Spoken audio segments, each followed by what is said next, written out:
नमस्कार विद्यार्थी मित्रांनो. महाराष्ट्र नर्सिंग ऑफिसर्सच्या ब्रह्मास्त्र या सीरीजमध्ये आपलं सर्वांचं स्वागत आहे. तर ब्रह्मास्त्र जी सीरीज आहे, ह्या सीरीजमध्ये आपण थेअरी आणि एम-सी-क्यू दोन्हीचं पण प्रिपरेशन करत असतो. आपण आता कार्डियाक सिस्टमला सुरुवात केलेला आहे आणि आजचा जो आपला एपिसोड असणार आहे, तो काय असणार आहे? ई स्पेशल एपिसोड असणार आहे. म्हणजे आजच्या एपिसोडमध्ये आपण काय करणार आहोत? एक्झाम ओरिएंटेड पूर्ण ई काय करणार आहोत? अभ्यास करणार आहोत. ठीक आहे? तर स्टार्ट करण्याच्या अगोदर मला काय करायचं आहे, या व्हिडिओला लाईक करायचं आहे, कमेंट करायचं आहे आणि तुमच्या मित्रांना शेअर करायचं आहे आणि चॅनलला सबस्क्राईब नक्की करायचं आहे. ठीक आहे. तर हा जो व्हिडिओ आहे, तो स्टार्ट करण्याच्या अगोदर मी तुम्हाला 2 गोष्टी ज्या आहेत त्या क्लिअर करायच्या आहेत. पहिला म्हणजे आपला जो एपिसोड असणार आहे आजचा ई तो स्पेशली एक्झामसाठी असणार आहे. ठीक आहे. मग जर तुम्हाला एक्झाम ओरिएंटेड ठीक आहे, जर तुम्हाला एक्झाम ओरिएंटेड कंटेंट हवा असेल एक्झाम ओरिएंटेड कंटेंट असा हवा असेल, तर हा एपिसोड तुमच्यासाठी आहे. आणि जर तुम्हाला ई-सी-जीमध्ये पी-एच-डी करायची असेल, ई-सी-जीमध्ये जर तुम्हाला पी-एच-डी करायची असेल, तर हा एपिसोड तुमच्यासाठी नाहीये. तुम्ही इथून पुढे व्हिडिओ नका बघू, कारण तुम्हाला याचा फायदा होणार नाही. हां, जर तुम्ही एक्झामसाठी नर्सिंग कॉम्पिटिटिव्ह कुठली पण एक्झाम असू दे, मग ते डी-एच-एस, डी-एम-ई-आर, नॉर्सेट कुठलीही एक्झाम असू दे नर्सिंगची, जर तुम्हाला ती क्रॅक करायची असेल आणि त्यासाठी जर तुम्ही ई-सी-जीचा अभ्यास करणार असाल, तर हा एपिसोड तुमच्यासाठी आहे. हा झाला पहिला पॉइंट. दुसरा पॉइंट म्हणजे काय आहे, की हा जो ई-सी-जीचा एपिसोड आहे, आपला नेहमी जो क्लास असतो तो एक एव्हरेज किती असतो? एव्हरेज किती असतो? 1 हॉवरचा असतो. ठीक आहे. 1 हॉवरचा असतो आणि आजचा जो एपिसोड आहे तो थोडासा मोठा असू शकतो. त्यामुळे तुम्ही त्या तयारीने एपिसोड बघायला बसायचा आहे. ठीक आहे. ह्या 2 गोष्टी क्लिअर झाल्या. त्याच्यानंतर आपण काय करूया आता ई-सी-जीला स्टार्ट करूया. तर ई म्हणजे काय आहे हो? ई काय आहे? ई काय आहे? ग्राफिकल रिप्रेझेंटेशन आहे. Graphical representation of electric activity electric activity of heart of heart. आपण कंडक्शन सिस्टम बघताना बघितलं होतं, की हार्टची जी इलेक्ट्रिक ॲक्टिव्हिटी आहे, त्या कशा होतात. ठीक आहे. त्यानंतर मी तुम्हाला काय सांगितलं, की ज्या बाकीच्या ज्या ॲबनॉर्मॅलिटी आहेत कंडक्शन सिस्टमच्या, त्या तुम्हाला मी ई-सी-जीच्या एपिसोडमध्ये सांगणार आहे. असं मी तुम्हाला कालच्या एपिसोडमध्ये सांगितलं होतं. मग ते आता आपण काय करणार आहोत, ते बघणार आहोत. तर ई काय आहे? ग्राफिकल रिप्रेझेंटेशन ऑफ हार्ट आहे. मग ग्राफ काय असतो? आपण ग्राफ बघत आलेलो आहे. ठीक आहे. ग्राफ काय असतो? त्यामध्ये काय असतात? 4 5 1, 2, 3, 4 आणि 5 असे 5 आडवे, त्यानंतर 5 उभे असे काय असतात? कॉलम असतात. त्याला आपण काय म्हणतो? ग्राफचा एक जो आहे तो आता हे झाला बॉक्स झाला. ठीक आहे. असे खूप सारे बॉक्स असतात. त्याला आपण काय म्हणतो? ग्राफ म्हणतो. तर ग्राफ कसा असतो? तर ग्राफ असा असतो. ठीक आहे. मग हा काय आहे? ई ग्राफ आहे. याच्यामध्ये जर तुम्ही बघितलं तर हा काय आहे? हा लार्ज बॉक्स. याला आपण काय म्हणतो? याला आपण काय म्हणतो? Large box. आणि एक लार्ज बॉक्स जो आहे, तो त्याच्यामध्ये कसे असतात तिथे स्मॉल काय असतात? असे स्मॉल बॉक्स असतात. ठीक आहे. हे किती असतात? 5 या साइडने असतात आणि 5 जे आहे ते या साइडने असतात. ठीक आहे. म्हणजे 5 चा काय असतो? 5 स्मॉल बॉक्सेस. स्मॉल बॉक्सेस मिळून काय होतो? आपला एक लार्ज बॉक्स तयार होतो. ठीक आहे. इथपर्यंत कुणालाही प्रॉब्लेम नाहीये. तर ह्या जो ग्राफिकल आहे, त्याच्यामध्ये काय कुठलाही जर तुम्ही ग्राफ घेतला, तर आणि ह्या ग्राफमध्ये काय एक एक्स ॲक्सिस असणार आहे, ठीक आहे आणि एक वाय ॲक्सिस असणार आहे. मग हा काय आपला वाय ॲक्सिस आणि हा जो असणार आहे तो कुठला आहे आपला एक्स ॲक्सिस. ठीक आहे. हा कुठला ॲक्सिस असणार आहे तुमचा एक्स ॲक्सिस. मग एखादा इश्यू जेव्हा आपण बघत असतो, तेव्हा काय असतं, की ह्याच ॲक्सिसच्या भोवती आपण काय करतो त्या ई-सी-जीचा आणि हर्टची जी इलेक्ट्रिक हे आहे वर्क आहे त्याला आपण काय करतो कंपेअर करतो. ठीक आहे. मग तुमचा जो हा एक स्मॉल बॉक्स आहे, हा एक स्मॉल बॉक्स आहे. जेव्हा आपण एक्स ॲक्सिसवर जातो, ठीक आहे. जेव्हा आपण काय करतो एक्स ॲक्सिसवर जातो, तेव्हा एक स्मॉल बॉक्स जो असतो, तो काय दाखवतो आपल्याला तर 0.04 सेकंड हा टाईम दाखवतो. म्हणजे तुमचा वाय ॲक्सिस आणि हा काय आहे एक्स ॲक्सिस. एक्स ॲक्सिस काय दाखवतो? तर एक्स ॲक्सिस दाखवतो टाईम. टाईम दाखवतो आणि वाय ॲक्सिस काय दाखवतो? व्होल्टेज दाखवतो. व्होल्टेज म्हणजे काय? जी तुमची हर्टची इलेक्ट्रिक ॲक्टिव्हिटी आहे, ती किती व्होल्ट आहे, ठीक आहे. मग जेवढं जास्त तुमचं वर काय होणार, स्पाइक होणार, तेवढं जास्त काय आहे त्या इलेक्ट्रिक ॲक्टिव्हिटीची इंटेन्सिटी जास्त आहे असं आपल्याला म्हणता येईल किंवा व्होल्टेज जास्त आहे असं आपल्याला म्हणता येईल. आणि जर एक्स ॲक्सिस आहे त्याच्यावर आपण काय बघितलं, की एक स्मॉल बरोबर किती आहे? स्मॉल बॉक्स बरोबर किती आहे? 0.4 सेकंड. तसे किती बॉक्स असतात एका लार्ज बॉक्समध्ये किती स्मॉल बॉक्स असतात? तर 5 असतात. ठीक आहे. मग जर आपल्याला 0.04 इंटू 5 जर केलं तर किती येतं? 0.2 हे काय आहे? Large boxes. एका लार्ज बॉक्सचं जे आहे ते सेकंडमध्ये किती असतं? तर 0.2 सेकंड असतं. त्याचबरोबर जर आपण आता वाय ॲक्सिसमध्ये बघितलं, या साइडला बघूया आपण वाय ॲक्सिस. वाय ॲक्सिसमध्ये जर बघितलं, तर एक स्मॉल बॉक्स जो आहे, तो किती असतो? 0.1 मिली व्होल्ट. ठीक आहे. 0.1 एम-व्ही एवढा असतो.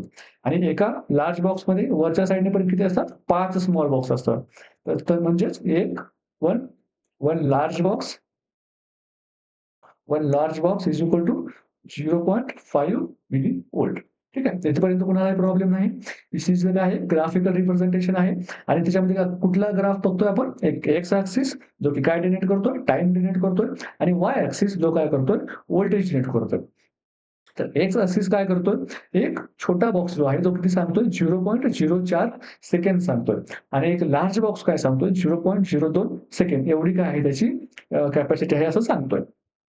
त्याचबरोबर वाय ॲक्सिसमध्ये काय सांगतोय, की एक स्मॉल बॉक्स बरोबर 0.1 मिलीव्होल्ट आणि एक लार्ज बॉक्स बरोबर किती 0.5 मिलीव्होल्ट. ठीक आहे. इथपर्यंत कुणालाही प्रॉब्लेम नसायला पाहिजे.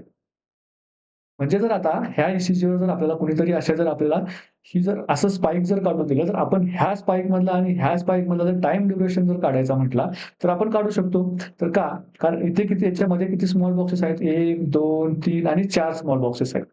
4 स्मॉल बॉक्सेस 4 स्मॉल बॉक्सेस म्हणजेच किती सेकंड? 1 स्मॉल बॉक्सेसमध्ये किती 0.04 गुणिले किती करणार आपण? 4 करणार. म्हणजे किती येणार आपलं 0.16 सेकंड काय आहे? हा हा ड्युरेशन आहे. हे आपल्याला काढता येतं. आणि ह्याच पद्धतीचा उपयोग करून आपण काय करत असतो, ई-सी-जीमध्ये वेगवेगळ्या फाइंडिंग्स करत असतो. त्याच्या वेगवेगळ्या फाइंडिंग्स कुठल्या काढतो आपण? तर आपण रेट कॅल्क्युलेट करू शकतो, रिदम कॅल्क्युलेट करू शकतो, काही एबनॉर्मॅलिटीज आहेत का ते कॅल्क्युलेट करू शकतो, व्होल्टेज कॅल्क्युलेट करू शकतो. ठीक आहे. ह्या सगळ्या गोष्टी काय करू शकतो आपण ह्या ग्राफद्वारे आपण समजून घेऊ शकतो. ठीक आहे. इथपर्यंत कुणालाही काहीही प्रॉब्लेम नाही. आपण नेक्स्ट पार्टकडे आपल्या वळूया. हा आहे आपला एक नॉर्मल ई-सी-जीचा पॅटर्न. ठीक आहे. नॉर्मल ई-सी-जीचा पॅटर्न आहे. याच्यामध्ये आपल्याला काय समजायचं आहे, की ई-सी-जी जे आहे तो पॅटर्न कसा असतो. तर ही बघा, याच्यामध्ये तुम्हाला फर्स्ट जी लाईन दिसते, इथे काय आहे कुठल्याही प्रकारचा व्होल्टेज नाही. ही काय आहे आपली बेस लाईन आहे. या लाईनला काय म्हणतात isoelectric line. Isoelectric electric line जी फ्लॅट लाईन असते. फ्लॅट लाईनलाच आपण काय म्हणतो आयसो इलेक्ट्रिक लाईन म्हणजे काय? यावेळेला कुठल्याही प्रकारचा निगेटिव्ह पण करंट फ्लो होत नाही किंवा पॉझिटिव्ह पण करंट फ्लो होत नाही. मग तिथून पुढे बघतोय, की आपण एक स्पाइक आलेली आहे आणि या स्पाइकला आपण पी वेव्ह नाव दिलंय. तर पी वेव्ह काय डिनोट करते? पी वेव्ह डिनोट करते, की तुमचं काय झालेलं आहे, एस-ए नोडने काय केले आहेत, इम्पल्स जनरेट केले आहेत. ठीक आहे. एस-ए नोडनी इम्पल्स जनरेट केले आहेत. यालाच आपण काय म्हणतो, एट्रियल काय झालेलं आहे, डिपोलरायझेशन. एट्रियल काय झालं आहे, डिपोलरायझेशन झालेलं आहे असं आपण याला म्हणजेच जर आपण पी वेव्ह बघितली तर एट्रियल डिपोलरायझेशन आहे. जर पी वेव्ह आपण नॉर्मली बघायला गेलं, ठीक आहे. जेव्हा आपण नॉर्मली बघतो, तर पी वेव्ह जे आहेत पी वेव्ह ज्या आहेत, त्या किती असतात? तर 0.12 सेकंद. ठीक आहे. 0.12 सेकंड म्हणजेच किती बॉक्स? म्हणजेच किती? इक्वल टू किती? याला काय करतो आपण डिव्हायडेड बाय 0.04 ने जर आपण याला डिव्हाईड केलं, तर आपल्याला किती स्मॉल बॉक्सेस आहेत ते मिळतं. ठीक आहे. किती स्मॉल बॉक्सेस आहेत मिळतं. जेवढे काही सेकंद असतील त्याला काय करायचं आपण 0.04 ने डिव्हाईड करायचे. त्याच्यानंतर आपल्याला काय व्हॅल्यू मिळते? त्या ती जी वेव्ह आहे त्या वेव्हमध्ये किती स्मॉल बॉक्सेस आहेत हे आपल्याला मिळत असतं. तर पी वेव्हची जी आहे ते किती सेकंदासाठी असते? 0.12 सेकंदासाठी असते. म्हणजेच किती त्याच्यामध्ये 3 स्मॉल बॉक्स असतात. ठीक आहे. त्याच्यानंतर काय मिळतं आपल्याला, की इथे पी-आर सेगमेंट मिळतो. म्हणजे इथं काय होतं, जेव्हा आपला तुमचा जो एट्रियम आहे, ठीक आहे. एट्रियम आहे, हा एस-ए नोड करून जी इम्पल्स ए-व्ही नोडपर्यंत जाते, तोपर्यंत काय होतं, की इथे एक लॅग असतो. ठीक आहे. मी तुम्हाला काय सांगितलं, एक डिले असतो. आणि ह्या डिलेमध्ये काय होतं, इथे तुमचं कुठल्याही प्रकारची हार्टमध्ये काय होत नाही, कॉन्ट्रॅक्शन होत नाहीत किंवा इम्पल्स जनरेट होत नाही किंवा इम्पल्स काय होत नाही, ट्रान्समिट होत नाही. त्याच्यानंतर आता आपली इम्पल्स कुठे आलेली आहे? या ठिकाणी ए-व्ही नोडला आलेली आहे. आता आपलं काय झालंय फक्त ॲट्रियल डिपोलरायझेशन झालेलं आहे. मग आता तुमच्या आपल्या हार्टची जी रिदम आहे ती कशी आहे? ॲट्रियल डिपोलरायझेशन, व्हेंट्रिक्युलर डिपोलरायझेशन आणि जॉइंट रिपोलरायझेशन. म्हणजेच काय? ॲट्रियल सिस्टोल, व्हेंट्रिक्युलर सिस्टोल आणि जॉइंट डायस्टोल. तर आता आपल्या इथं काय झालं आहे, की ॲट्रियल कॉन्ट्रॅक्शन झालेलं आहे. ठीक आहे. त्याच्यानंतर मग तुम्हाला बघायला मिळतो, की हा एक क्यू-आर-एस असा कॉम्प्लेक्स आहे. ज्याला आपण काय म्हणतो? क्यू-आर-एस कॉम्प्लेक्स म्हणतो. तर हा जो क्यू-आर-एस कॉम्प्लेक्स आहे, याची जी लेंथ आहे, ठीक आहे. याला आपण काय म्हणतो? क्यू-आर-एस इंटरव्हल म्हणतो. तर क्यू-आर-एस इंटरव्हल जो आहे, आपला काय झालं? फर्स्ट पी वेव्ह झालं. सेकंड आपली आहे क्यू-आर-एस इंटरव्हल. क्यू-आर-एस इंटरव्हल किती असतो? 0.08 टू 0.10 सेकंड म्हणजेच किती 0.1 सेकंड. ह्याच्यात बॉक्सेसमध्ये कन्व्हर्ट करायचं झालं तर किती? 2 ते 2.5 बॉक्स. ठीक आहे. 2 ते काय असतात 2.5 बॉक्स जे आहेत आपलं काय असतं? क्यू-आर-एस कॉम्प्लेक्स असतं. याच्यामध्ये किती आहे बघा? इथून इथपर्यंत. हा 1 बॉक्स आहे. हा हा थोडासा ह्याच्यामध्ये कमी बॉक्स आहे आणि थोडासा जास्त आहे. म्हणजे 2 सव्वा 2 बॉक्स एवढा काय आहे आपला हा क्यू-आर-एस कॉम्प्लेक्स आहे.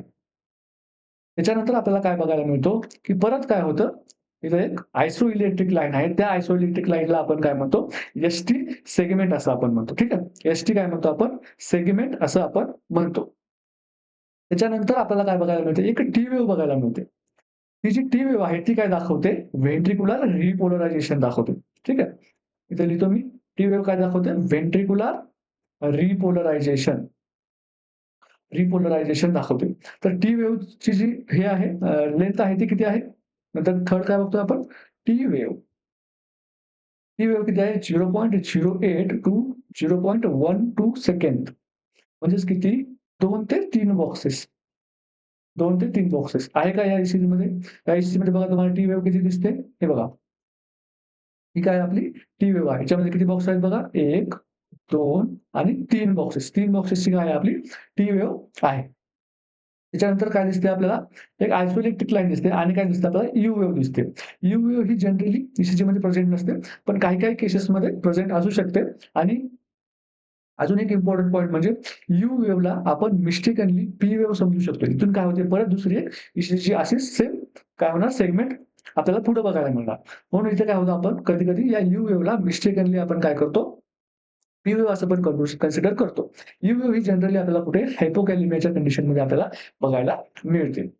ठीक आहे. इथपर्यंत काही प्रॉब्लेम नाही. आपल्याला काय समजलं, की पी वेव्ह, क्यू-आर-एस इंटरव्हल आणि टी वेव्ह ह्या तिघांची काय समजली आपल्याला एक नॉर्मल जे आहे त्या बॉक्सेसमध्ये पण बघितलं आपण आणि सेकंड्समध्ये पण काय समजलं आपल्याला त्यांच्या क्वांटिटी समजल्या आहेत. हे बघा. जर तुम्हाला ई-सी-जी समजून घ्यायचा असेल, तर ह्या ज्या बेसिक गोष्टी आहेत, ह्या समजणं खूप आवश्यक आहे. ह्या जर नाही समजल्या, तर पुढचा ई-सी-जी काहीही समजणार नाही. त्याच्यामुळे पी वेव्ह, क्यू-आर-एस वेव्ह आणि टी वेव्ह आता याच्या पुढे जे बघतोय आपण, ते काय बघतोय, की आपण नंबर 4 आहे आपला PR interval. PR interval most important ठीक आहे. मोस्ट इम्पोर्टंट आहे आपल्यासाठी हा. पी-आर इंटरव्हल आपल्यासाठी मोस्ट इम्पोर्टंट आहे. काय आहे ते मी तुम्हाला पुढे सांगणार आहे. पी-आर इंटरव्हल कुठून स्टार्ट होते बघा. जिथून पी लाईन जी आहे ती स्टार्ट झालेली आहे आपली. जिथून पी वेव्ह स्टार्ट झाली इथे. ते ग्रीन दाखवतो मी तुम्हाला. ते पासून ते कुठपर्यंत तुमच्या इथपर्यंत. ठीक. या लाईनपर्यंत. जिथपर्यंत तुमचं काय होतंय क्यू स्टार्ट होतोय. याला काय म्हणतो आपण पी-आर इंटरव्हल असं आपण म्हणतो. तर पी-आर इंटरव्हलची जी लेंथ आहे ती किती असते? पी-आर इंटरव्हल किती असते? 0.12 सेकंड टू 0.20 सेकंड. म्हणजे किती? 3 ते 4 बॉक्सेस. पण 3 ते 5 बॉक्सेस. 3 ते 5 बॉक्सेस आहेत. इथे आहेत का बघा किती बॉक्सेस आहेत इथे? सॉरी. इथे किती बॉक्स आहेत? हा 1, हा दुसरा, हा तिसरा, हा चौथा. ठीक आहे. यामध्ये किती बॉक्सेस आहेत? 4 आणि थोडासा इकडे हा थोडासा इथे एक एक पाऊण बॉक्स इथे पण आहे. म्हणजे 4 सव्वा 4 बॉक्सेस काय आहेत या ICCमध्ये आपल्याला बघायला मिळतात. कशाचा? पी-आर इंटरव्हलचा.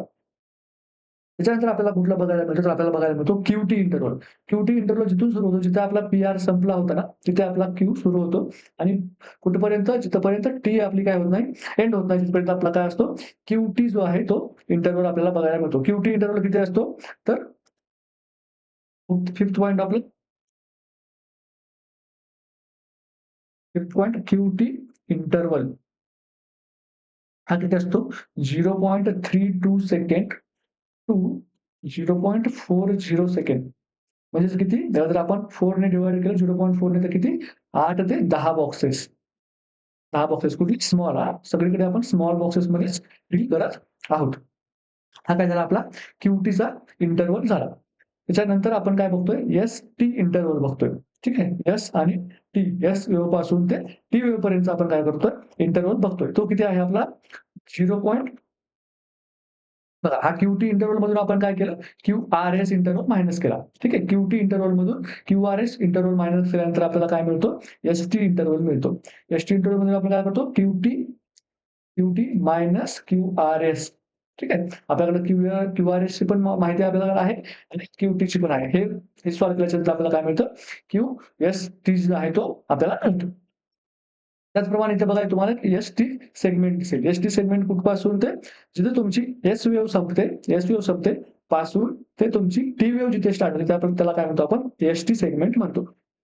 आणि जे पेशंट मायोकार्डियल इन्फार्क्शनचे असतात, ठीक आहे. कशाचे एम-आयचे पेशंट जे असतात मायोकार्डियल इन्फार्क्शन याच्यामध्ये काय होतो हा सेगमेंट एस-टी सेगमेंट काय होतो इलिव्हेट होतो. त्याचबरोबर जे इस्केमियाचे पेशंट असतात त्या इथे काय होतं हा एस-टी सेगमेंट काय होतो डिप्रेस्ड होतो. हे काही ईसीजीचे चेंजेस आहेत. ठीक आहे. तर आतापर्यंत आपण काय बघितलं, की पी वेव्ह काय करतो ॲट्रियाच्या कॉन्ट्रॅक्शनच्या साठी आपल्याला दाखवतो, की आर-एस कॉम्प्लेक्स आपल्याला काय दाखवतो, की व्हेंट्रिक्युलर कॉन्ट्रॅक्शन झाले दाखवतं आणि टी वेव्ह काय दाखवतो आपल्याला सॉरी टी वेव्ह काय दाखवतो आपल्याला, की ॲट्रिया आणि व्हेंट्रिकल दोघांचं काय झालेलं आहे डायस्टोल झालेलं आहे. ठीक म्हणजे काय झालं रिलॅक्सेशन झालेलं आहे हे आपल्याला दाखवतं. त्याचबरोबर पी-आर इंटरव्हल आपल्याला काय दाखवतोय, तर पी-आर इंटरव्हल आपल्याला दाखवतो, की एट्रियम पासून व्हेंट्रिकल पर्यंत जे इम्पल्स आहेत ते ट्रॅव्हल करण्यासाठी जो लॅग झालेला आहे तो आपल्याला दिसत असतो. त्याचबरोबर एस-टी सेगमेंट आपल्याला काय दाखवतो, व्हेंट्रिकल कॉन्ट्रॅक्ट झाल्यापासून त्याला पूर्ण रिलॅक्स होईपर्यंत जो वेळ आहे तो आपल्याला काय दाखवतोय, एस-टी सेगमेंट दाखवतोय. ठीक आहे. इथपर्यंत कुणालाही काही प्रॉब्लेम नसायला हवा. आपण फक्त आतापर्यंत बेसिक्स बघितलेलं आहे. याच्या व्यतिरिक्त आपण काहीही बघितलेलं नाही. ठीक आहे. हे जे आपल्याला आलं, हे जे आहे बेसिक नॉलेज आहे, हे आपल्याला आलंय. याचा अर्थ काय झालं, तर आता आपण ई-सी-जीमध्ये प्रो झालेलो आहोत. ठीक आहे. तर आता आपण जेव्हा ई-सी-जी वाचायला हातात घेतो, ई-सी-जी जेव्हा आपण वाचायला हातात घेतो, तेव्हा आपल्याला काय बघायचं आहे, रेट बघायचं आहे आणि दुसरी गोष्ट आपल्याला काय बघायची आहे, रिदम बघायची आहे. ठीक आहे. मग रेट कशी काढणार आपण, ते तर बघूयाच आपण आणि रिदम म्हणजे काय बघायचं आपल्याला, सायनस रिदम आहे का बघायचं आहे. ठीक आहे. सायनस, नॉर्मल सायनस रिदम आहे का बघायचंय किंवा अरिथमिया आहे का बघायचं. ठीक आहे. अरिथमिया आहे का बघायचं आणि मग अरिथमिया असेल, तर तो कुठला अरिथमिया आहे, हे आपल्याला फाइंड करायला आलं पाहिजे. तर रेट कसा कॅल्क्युलेट करायचा, हे मी तुम्हाला सांगतो. जर जर ई वरून आपण काय करू शकतो, रेट कॅल्क्युलेट करू शकतो नो डाउट. ठीक आहे. पण कधी जर जर काय असणार रेग्युलर रिदम असणार तर रेग्युलर असणार तर आपण काय करू शकतो, ॲक्युरेट ॲक्युरेट काय करू शकतो, हार्ट रेट आपण काढू शकतो. ॲक्युरेट काढू शकतो. पण जर पण जर रिदम जी आहे, ती काय असेल, इर्रेग्युलर असेल.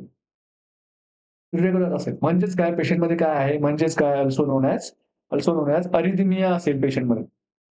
अरिथमिया असेल, तर आपण हार्ट रेट काढू शकतो का? तर हार्ट रेट आपण कॅल्क्युलेट करू शकतो. कॅल्क्युलेट आपण करू शकतो. परंतु परंतु जे आपण कॅल्क्युलेट केलेलं आहे, ते काय नसणार, ॲक्युरेट नसणार.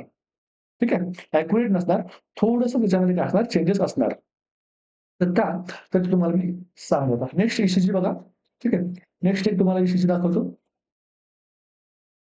तर जेव्हा आपण ई बघतो, तर आपल्याला माहिती आहे क्यूआरएक्स कॉम्प्लेक्स आपल्याला काय दाखवतो, एक व्हेंट्रिकलचं कॉन्ट्रॅक्शन दाखवतो. ठीक आहे. म्हणजे काय झालं, आपला हार्ट इथे एकदा बीट झाला. ठीक आहे. इथे एकदा बीट झाला. त्याच्यानंतर दुसऱ्यांदा जेव्हा आपला क्यूआरएक्स कॉम्प्लेक्स येईल, जेव्हा आर होईल, तेव्हा आपण काय म्हणूया, की आपला हार्ट आता दुसऱ्यांदा बीट झाला. बरोबर आहे? म्हणजे हा जो आर आणि आर इंटरव्हल आहे, तो काय सांगतो, की 1 बीट मधला अंतर सांगतो. ठीक आहे. एक्स बीट मधून ते वाय बीट. ठीक आहे. ह्या बीटपासून ते ह्या बीटपासून मध्ये जे अंतर आहे, ते काय सांगते आपल्याला आर-आर इंटरव्हल सांगते. मग आपण काय करणार, ह्या आर-आर इंटरव्हल मध्ये काय करणार, बॉक्सेस मोजणार. ठीक आहे. बॉक्सेस मोजणार. तर बघा किती बॉक्स आहेत त्याच्यामध्ये. पहिले बघा तुम्ही लार्ज बॉक्सेस किती आहेत. हा एक लार्ज बॉक्स, हा दुसरा लार्ज बॉक्स, हा तिसरा लार्ज बॉक्स आणि हा चौथा लार्ज बॉक्स. किती बॉक्स आहेत? 4 लार्ज बॉक्स आहेत. तर मग आपल्याकडे फॉर्म्युला काय आहे? Rate is equal to large boxes ठीक आहे. Sorry rate is equal to 300 divided by large boxes. मग लार्ज बॉक्सेस किती आहेत? 1, 2, 3 आणि 4. म्हणजेच किती? 300 डिवायडेड बाय 4 म्हणजे किती आलं आपलं? 75 पर मिनिट आपला काय आहे? हार्ट रेट आहे. ठीक आहे. अजून एक फॉर्म्युला काय आहे, की आपण काय करायचे? स्मॉल बॉक्सेस काउंट करायचे. मग स्मॉल बॉक्सेस बघायच्या म्हणजे किती आहेत? 1, 2, 4, 5, 6, 7, 8, 9, 10, 11, 12, 13, 14, 15, 16, 17, 18, 19, 20. 20 स्मॉल बॉक्सेस आहेत. मग रेट इज इक्वल टू काय? 1500 divided by small boxes. Small boxes.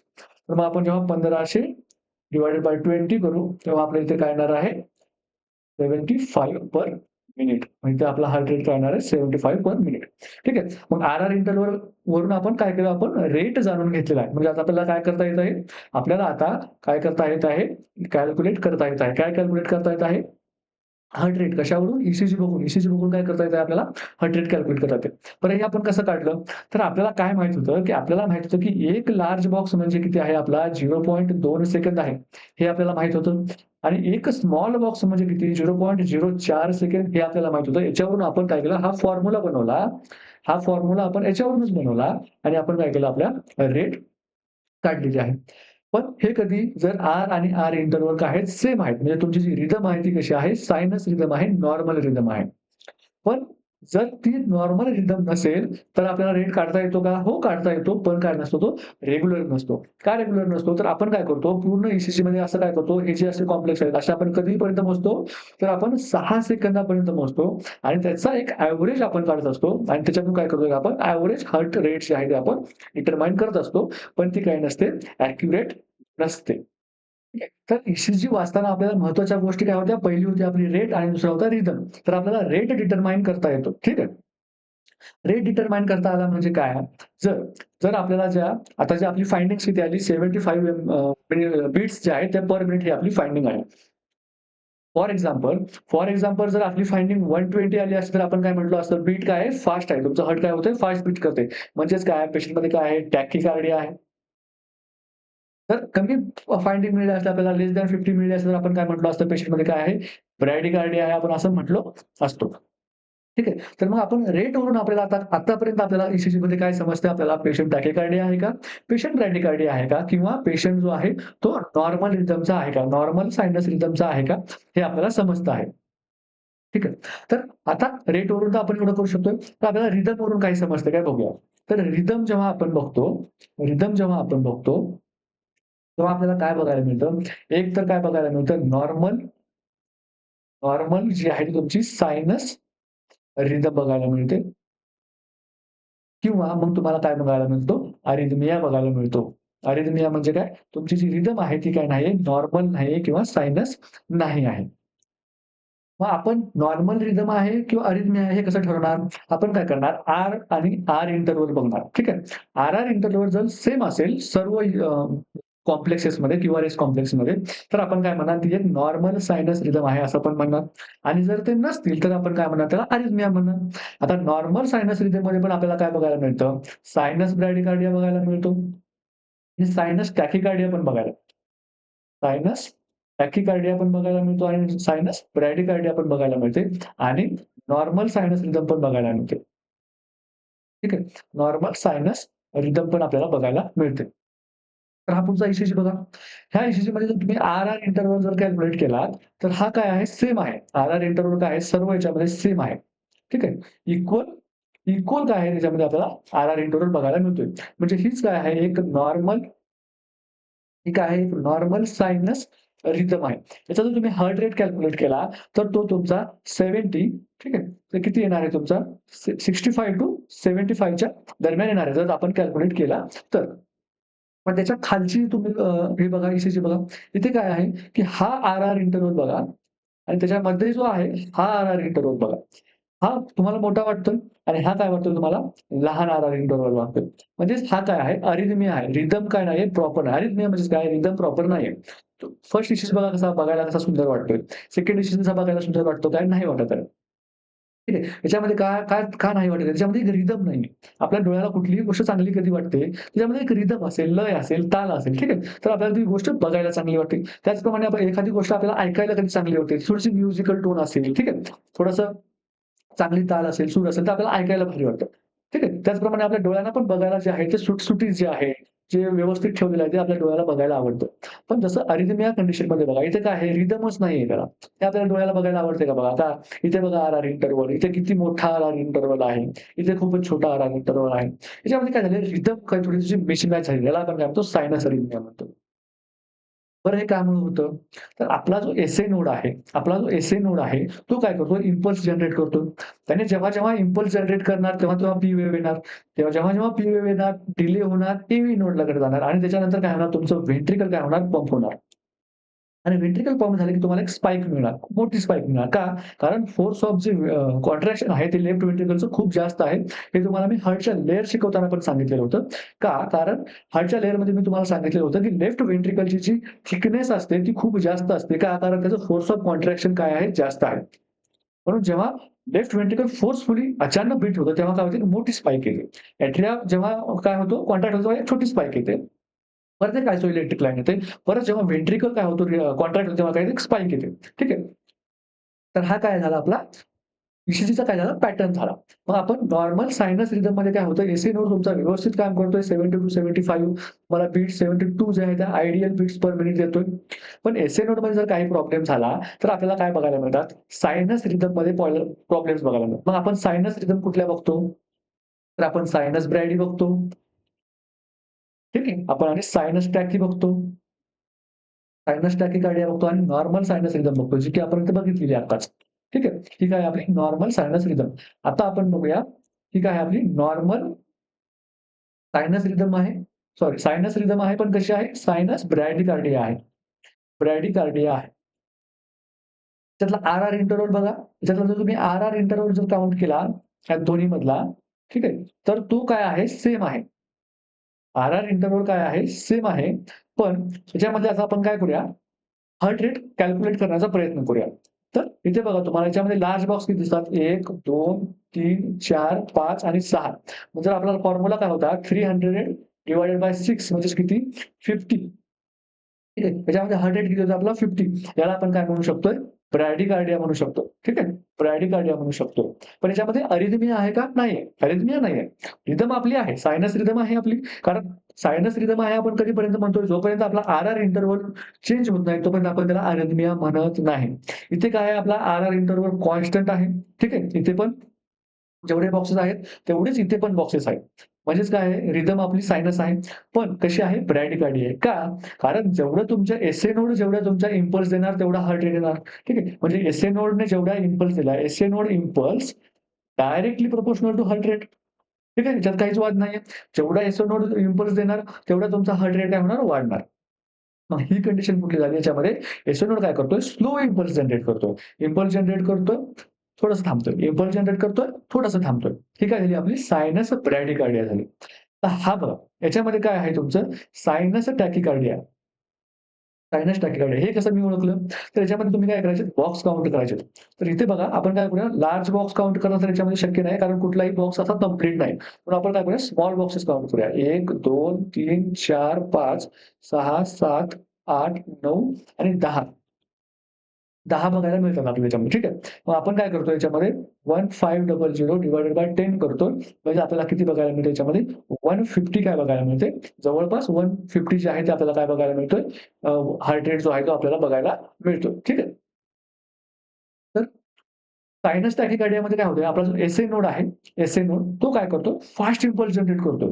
म्हणजे impulse, impulse, impulse, impulse, impulse असं एवढं काय करतोय fast, fast, fast, fast impulse generate करण्याचं काम करतोय. म्हणून काय होतं तुमचं हार्ट फास्ट बीट करायला लागतं. त्याला आपण काय म्हणतोय सायनस टॅकिकार्डिया. सायनस टॅकिकार्डिया. हे कधी बघायला मिळतं आपल्याला सायनस टॅकिकार्डिया?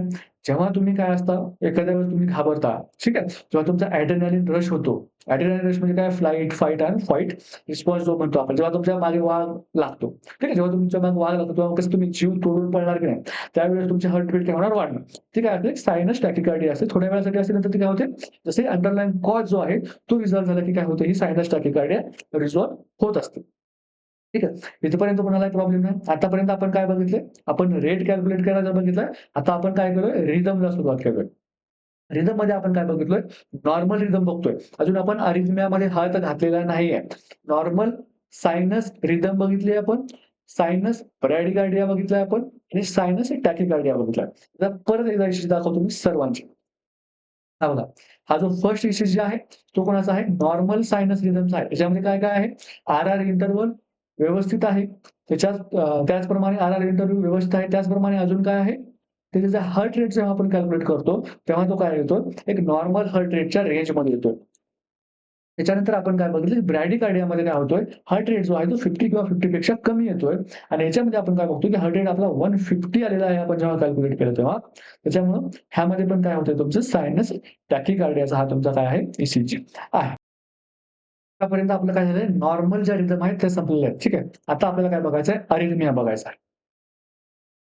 तर अरिथमिया बघत असताना ठीक आहे. अरिथमिया बघत असताना आपल्याला काय बघायला लागतं?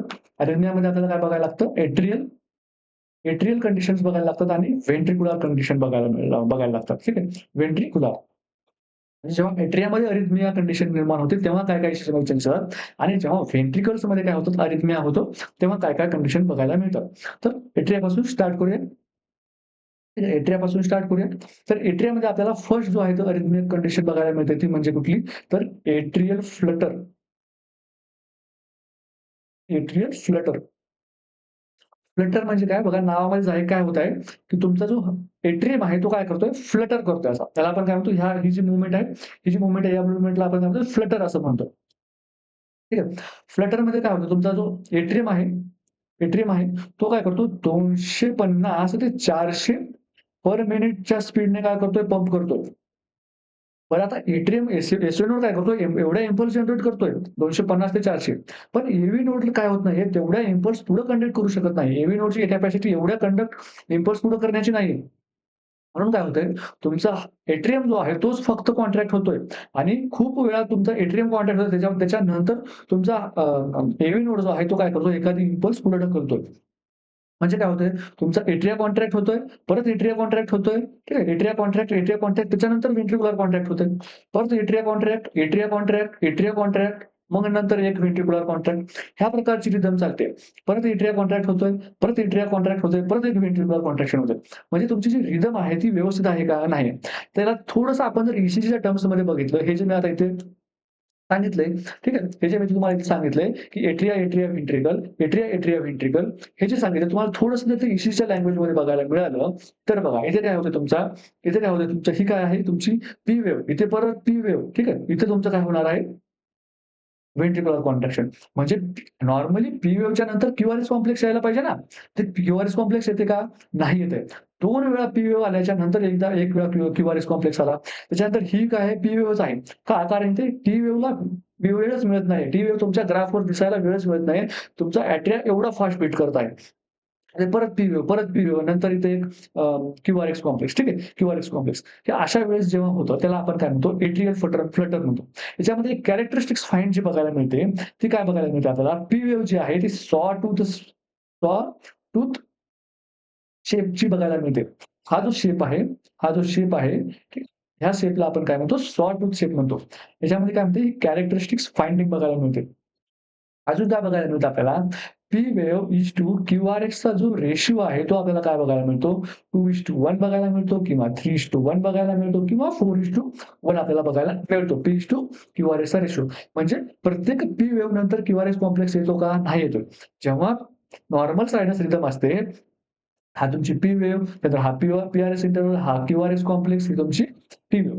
म्हणजे काय तुमचा पी आणि आर-एस क्यू-आर-एस कॉम्प्लेक्स जो आहे त्याचा रेशिओ काय आहे इथे?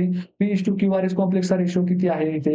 1:1 आहे. म्हणजे प्रत्येक पी जी वेव्ह आहे ती काय होते? फॉलोड बाय क्यू-आर-एस कॉम्प्लेक्स होत आहे. पण याच्यामध्ये तसं होतंय का? नाही होत आहे. पी वेव्ह त्याच्यानंतर एक आर वेव्ह, पी वेव्ह त्याच्यानंतर एक आर वेव्ह. ठीक आहे? असं होत आहे. म्हणजे इथे पी आणि क्यूआरएसचा जो रेशिओ आहे तो काय आहे? 2:1 असू शकतो, 3:1 असू शकतो किंवा 4:1 असू शकतो. Depending on the speed of the atrium. Speed of the atrium कोण डिटरमाइन करतंय? SA node. एसए नोड जेवढ्या जास्त इम्पल्स क्रिएट करणार आहे, तेवढ्या जास्त काय होतंय तुमच्याकडं एट्रियम तुमचा फडफड, फडफड, फडफड करायला लागतोय. आणि एट्रियम फडफड करायला लागतोय, पण एव्ही नोड जो आहे तो तेवढ्या इम्पल्स काय करू शकत नाही, पुढे कंडक्ट करू शकत नाहीये. हा प्रॉब्लेम आहे. एव्ही नोड जर तेवढ्याच कंडक्ट केल्या असत्या तर काय बघायला मिळालं असतं आपल्याला? एट्रियल फ्लटर बघायला मिळालं असतं का? नाही. आपल्याला काय बघायला मिळालं असतं? आपल्याला बघायला मिळालं असतं नॉर्मल सायनस टॅकीकार्डिया बघायला मिळालं असतं. ठीक आहे? का? कारण प्रत्येक पी वेव्ह नंतर जर तुमचा क्यूआरएस कॉम्प्लेक्स आला असेल, तर काय होणार? थोडीशी हार्टबीट फास्ट होणार. पण काय असणार आहे? ती सायनस रिदममध्ये काउंट केलं जाणार. पण इथे काय होत नाहीये, पी वेव्ह नंतर क्यूआरएस कॉम्प्लेक्स येत नाहीये. म्हणजेच काय होतं तुमचं एट्रियल फ्लटर होत आहे. अजून याच्यामध्ये कॅरेक्टरिस्टिक साइन मी तुम्हाला काय सांगितलंय, जेव्हा तुम्हाला हे सी टू जे सॉ टूथ चा जेव्हा तुम्हाला पॅटर्न दिसेल, तेव्हा तुमच्या मनामध्ये काय यायला पाहिजे, हे काय आहे? एट्रियल फ्लटर आहे. ठीक आहे. नेक्स्ट एट्रियलची जी अरिथमियाची कंडिशन आहे, ती बघूया आपण. ती कुठली आहे? Second number. फर्स्ट नंबर आपण काय बघितला? Atrial Flutter. सेकंड नंबर काय आहे आपला? Atrial atrial fibrillation. फिब्रिलेशन. बघा नावामध्येच काय आहे? काहीतरी काय होतंय? फिब्रिलेट होत आहे. म्हणजे आपण काय होतंय? असं पूर्ण जास्त, खूप जास्त असं काय होतंय? फिब्रिलेट होत आहे. त्याला आपण काय म्हणतो? Atrial fibrillation. तर याच्यामध्ये काय होतंय? तुमचा जो एट्रियम आहे, ठीक आहे? तुमचा जो एट्रियम आहे, तो कसा बीट करतो? एकदम डिसऑर्गनाइज्ड डिसऑर्गनाइज्ड मॅनरमध्ये. त्यानंतर काय करतोय? अनकंट्रोल्ड आहे. पुन्हा त्याची कंट्रोल आहे का कुणावरच? कुणाचाच त्याच्यावर कंट्रोल नाहीये. एकदम डिसऑर्गनाइज्ड मॅनरमध्ये करतोय. त्याच्यानंतर एट्रिया कॉन्ट्रॅक्ट पण होत नाही. नुसतं फक्त ट्विचिंग होते मसलची. No contraction. ठीक आहे. एट्रिया कॉन्ट्रॅक्ट होत नाही. फ्लटरमध्ये काय होत होतं? तुमचा एट्रिया कॉन्ट्रॅक्ट होत होता. म्हणजे जेव्हा तुमचा एट्रिया कॉन्ट्रॅक्ट होता, तेव्हा एट्रियामध्ये ब्लड आहे ते व्हेंट्रिकल्समध्ये जात तरी होतं. पण फिब्रिलेशनमध्ये काय होत नाही. तुमचं फक्त एट्रियाच्या मसल जे आहे ते कॉन्ट्रॅक्शन होत नाही. त्याच्यामध्ये काय होते? फक्त ओन्ली ट्विचिंग. मसलची काय होते? फक्त ट्विचिंग होते. आणि ती आपल्या ईसीजीवर दिसत आहे. ठीक आहे. मग ह्याचा जो रेट आहे, तो रेट किती असतोय? एट्रियमचा रेट किती असतोय? तर 300 ते 600 एवढा आपल्याला पर मिनिट आपल्याला रेट बघायला मिळतोय. आणि व्हेंट्रिकल्सचा जो रेट आहे, याच्यामध्ये आपल्याला बघायला मिळतो टिपिकली 120 टू 140 पर मिनिट. ठीक आहे. म्हणजे एट्रियमच्या तुलनेमध्ये व्हेंट्रिकल खूप कमी काय होत आहे? तुमचा बीट होत आहे. मग याच्यामध्ये जर आपण याचा ईसीजी बघितला, एट्रियल फिब्रिलेशनचा बघा. हा काय आपला एट्रियल फिब्रिलेशनचा रेट आहे. हा ईसीजी आहे. आता या एट्रियल फिब्रिलेशन तुम्हाला दिसत असेल, की इथे क्यूआरएस पी वेव्ह जे आहे तुम्हाला कुठेच डिटरमाइन करता येत नाही. ठीक आहे. पी वेव्ह तुम्हाला दिसतच नाहीये. मग याच्यामध्ये आपल्याला ह्या ज्या वेव्ह आहेत, या वेव्हला आपण काय म्हणतो? एफ वेव्ह म्हणतो. F wave. F for fibrillation. Fibrillation wave असं आपण याला म्हणतो. फिब्रिलेशन वेव्ह म्हणतो. याच्यामध्ये काय होत नाही तुमचं हार्ट एट्रियम जे आहे ते प्रॉपरली काय होत नाही, कॉन्ट्रॅक्टच होत नाही. याच्यामध्ये काय होते? फक्त ट्विचिंग होते एट्रियमच्या ज्या मसल्सची.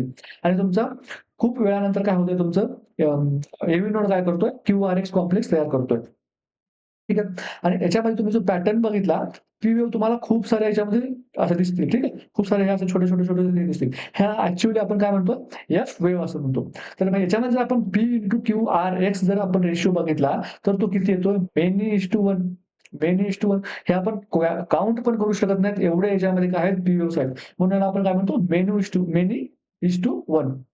खूप साऱ्या पी वेव्हज नंतर आपल्याला काय बघायला मिळतो? एक क्यूआरएस कॉम्प्लेक्स बघायला मिळतो. तर एट्रियल फिब्रिलेशनची कंडिशन आहे. एट्रियल फिब्रिलेशनची कंडिशन आहे. ही आपल्याला जास्त करून कुणामध्ये बघायला मिळते? ओल्ड एज पर्सन्समध्ये बघायला मिळते. आणि याच्या ट्रीटमेंटमध्ये आपण फर्स्ट काय करतो? तर फर्स्ट आपण देतो ते म्हणजे वारफारिन. वारफारिन काय आहे? अँटिकोॲग्युलंट आहे. सर प्रॉब्लेम तर आपल्या हार्टमध्ये आहे आणि तुम्ही ब्लडला का थिन करत आहेत? तर प्रॉब्लेम असा आहे, की तुमचा एट्रिया कॉन्ट्रॅक्ट होत नाहीये. म्हणून तुमच्या एट्रियामधलं जे ब्लड आहे, जे व्हेंट्रिकल्समध्ये जायला पाहिजे ते जातच नाहीये. ठीक आहे. त्याचप्रमाणे तुमच्या अओर्टामध्ये सगळीकडे जे तुमच्या हार्टच्या जेवढ्या ग्रेट वेसल्स आहेत, त्याच्यामध्ये काय होतंय? ब्लड तुमचं थांबत आहे एका जागी. आणि ब्लड जिथे थांबणार तिथे काय होणार? कोॲग्युलेट होणार. ठीक आहे. आणि त्याचा जर एक जरी तुकडा जर तुमच्या हार्टच्या व्हेस्क्युलेचरमध्ये किंवा ब्रेनच्या व्हेस्क्युलेचरमध्ये गेला, तर पेशंटला काय होऊ शकतात? थ्रोम्बसचे चान्सेस भरपूर आहेत. म्हणून पेशंटला काय करायचं आहे आपल्याला? वॉरफारिन थेरपीवर ठेवायचं आहे. ठीक आहे. एट्रियल फिब्रिलेशनचं जर मॅनेजमेंट विचारायचं काय आहे? वॉरफारिन थेरपी आहे. ठीक. आतापर्यंत आपण काय बघितलं? एट्रियल जे आहे ते डिसअरिथमिया बघितल्यात. ठीक आहे. एट्रियल डिसअरिथमियामध्ये आपण काय बघितलं? एट्रियल फ्लटर बघितले आणि एट्रियल फिब्रिलेशन बघितले. फ्लटरमध्ये आपण काय बघितलं, की एक आपल्याला प्रॉमिनंट पी वेव्ह ज्या आहेत त्या दिसत होत्या. आणि 2-3 पी वेव्ह नंतर आपल्याला काय दिसत होती? एक प्रॉमिनंट क्यूआरएस कॉम्प्लेक्स पण आपल्याला दिसत होती. पी वेव्हचं कॅरेक्टरिस्टिक्स आपल्याला काय दिसत होतं? तर सॉ टूथ पॅटर्न जो आहे तो आपल्याला एट्रियल फ्लटरमध्ये दिसत होता. एट्रियल फिब्रिलेशनमध्ये जेव्हा आपण आलो, तेव्हा आपल्याला बघायला मिळालं की तिथे पी वेव्हजच नाहीये. पी वेव्हच्या ऐवजी आपल्याला इथं काय बघायला मिळतात? वेगळ्या एफ वेव्हज बघायला मिळतात, ज्या की एकदम, एकदम छोट्या-छोट्या आहेत. त्या आपण काउंट पण करू शकत नाहीत, एवढ्या आहेत. म्हणून तिथं आपण काय म्हटलो, की P/Q/R चा रेशिओ जो आहे, तो मेनी:1 आहे असं आपण म्हटलो. ठीक आहे. त्याच्यानंतर आपण काय बघितलं, की पी वेव्ह ज्या आहेत त्या तयार होत आहेत, ज्या की फिब्रिलेशनमध्ये त्या काय करत आहेत, मसलचं कॉन्ट्रॅक्शन करत नाहीत, फक्त मसलची ट्विचिंग करत आहेत आणि ते पण एकदम डिसऑर्गनाइज्ड मॅनरमध्ये करत आहेत. म्हणून काय होतं, तुमचं ब्लड जे आहे ते कोॲग्युलेट होण्याचे चान्सेस खूप आहेत आणि हे कोॲग्युलेशन कमी व्हावं म्हणून आपण काय करतो, पेशंटला वारफारिन थेरपीवर ठेवतो. ठीक आहे. त्याच्यानंतर आता आपण काय बघणार आहोत, व्हेंट्रिक्युलर अरिथमियाज बघणार आहोत. काय बघणार आहोत? व्हेंट्रिक्युलर अरिथमियाज. तर फर्स्ट जे आहे ते आपण बघणार आहोत, ते म्हणजे व्हेंट्रिक्युलर व्हेंट्रिक्युलर टॅकीकार्डिया.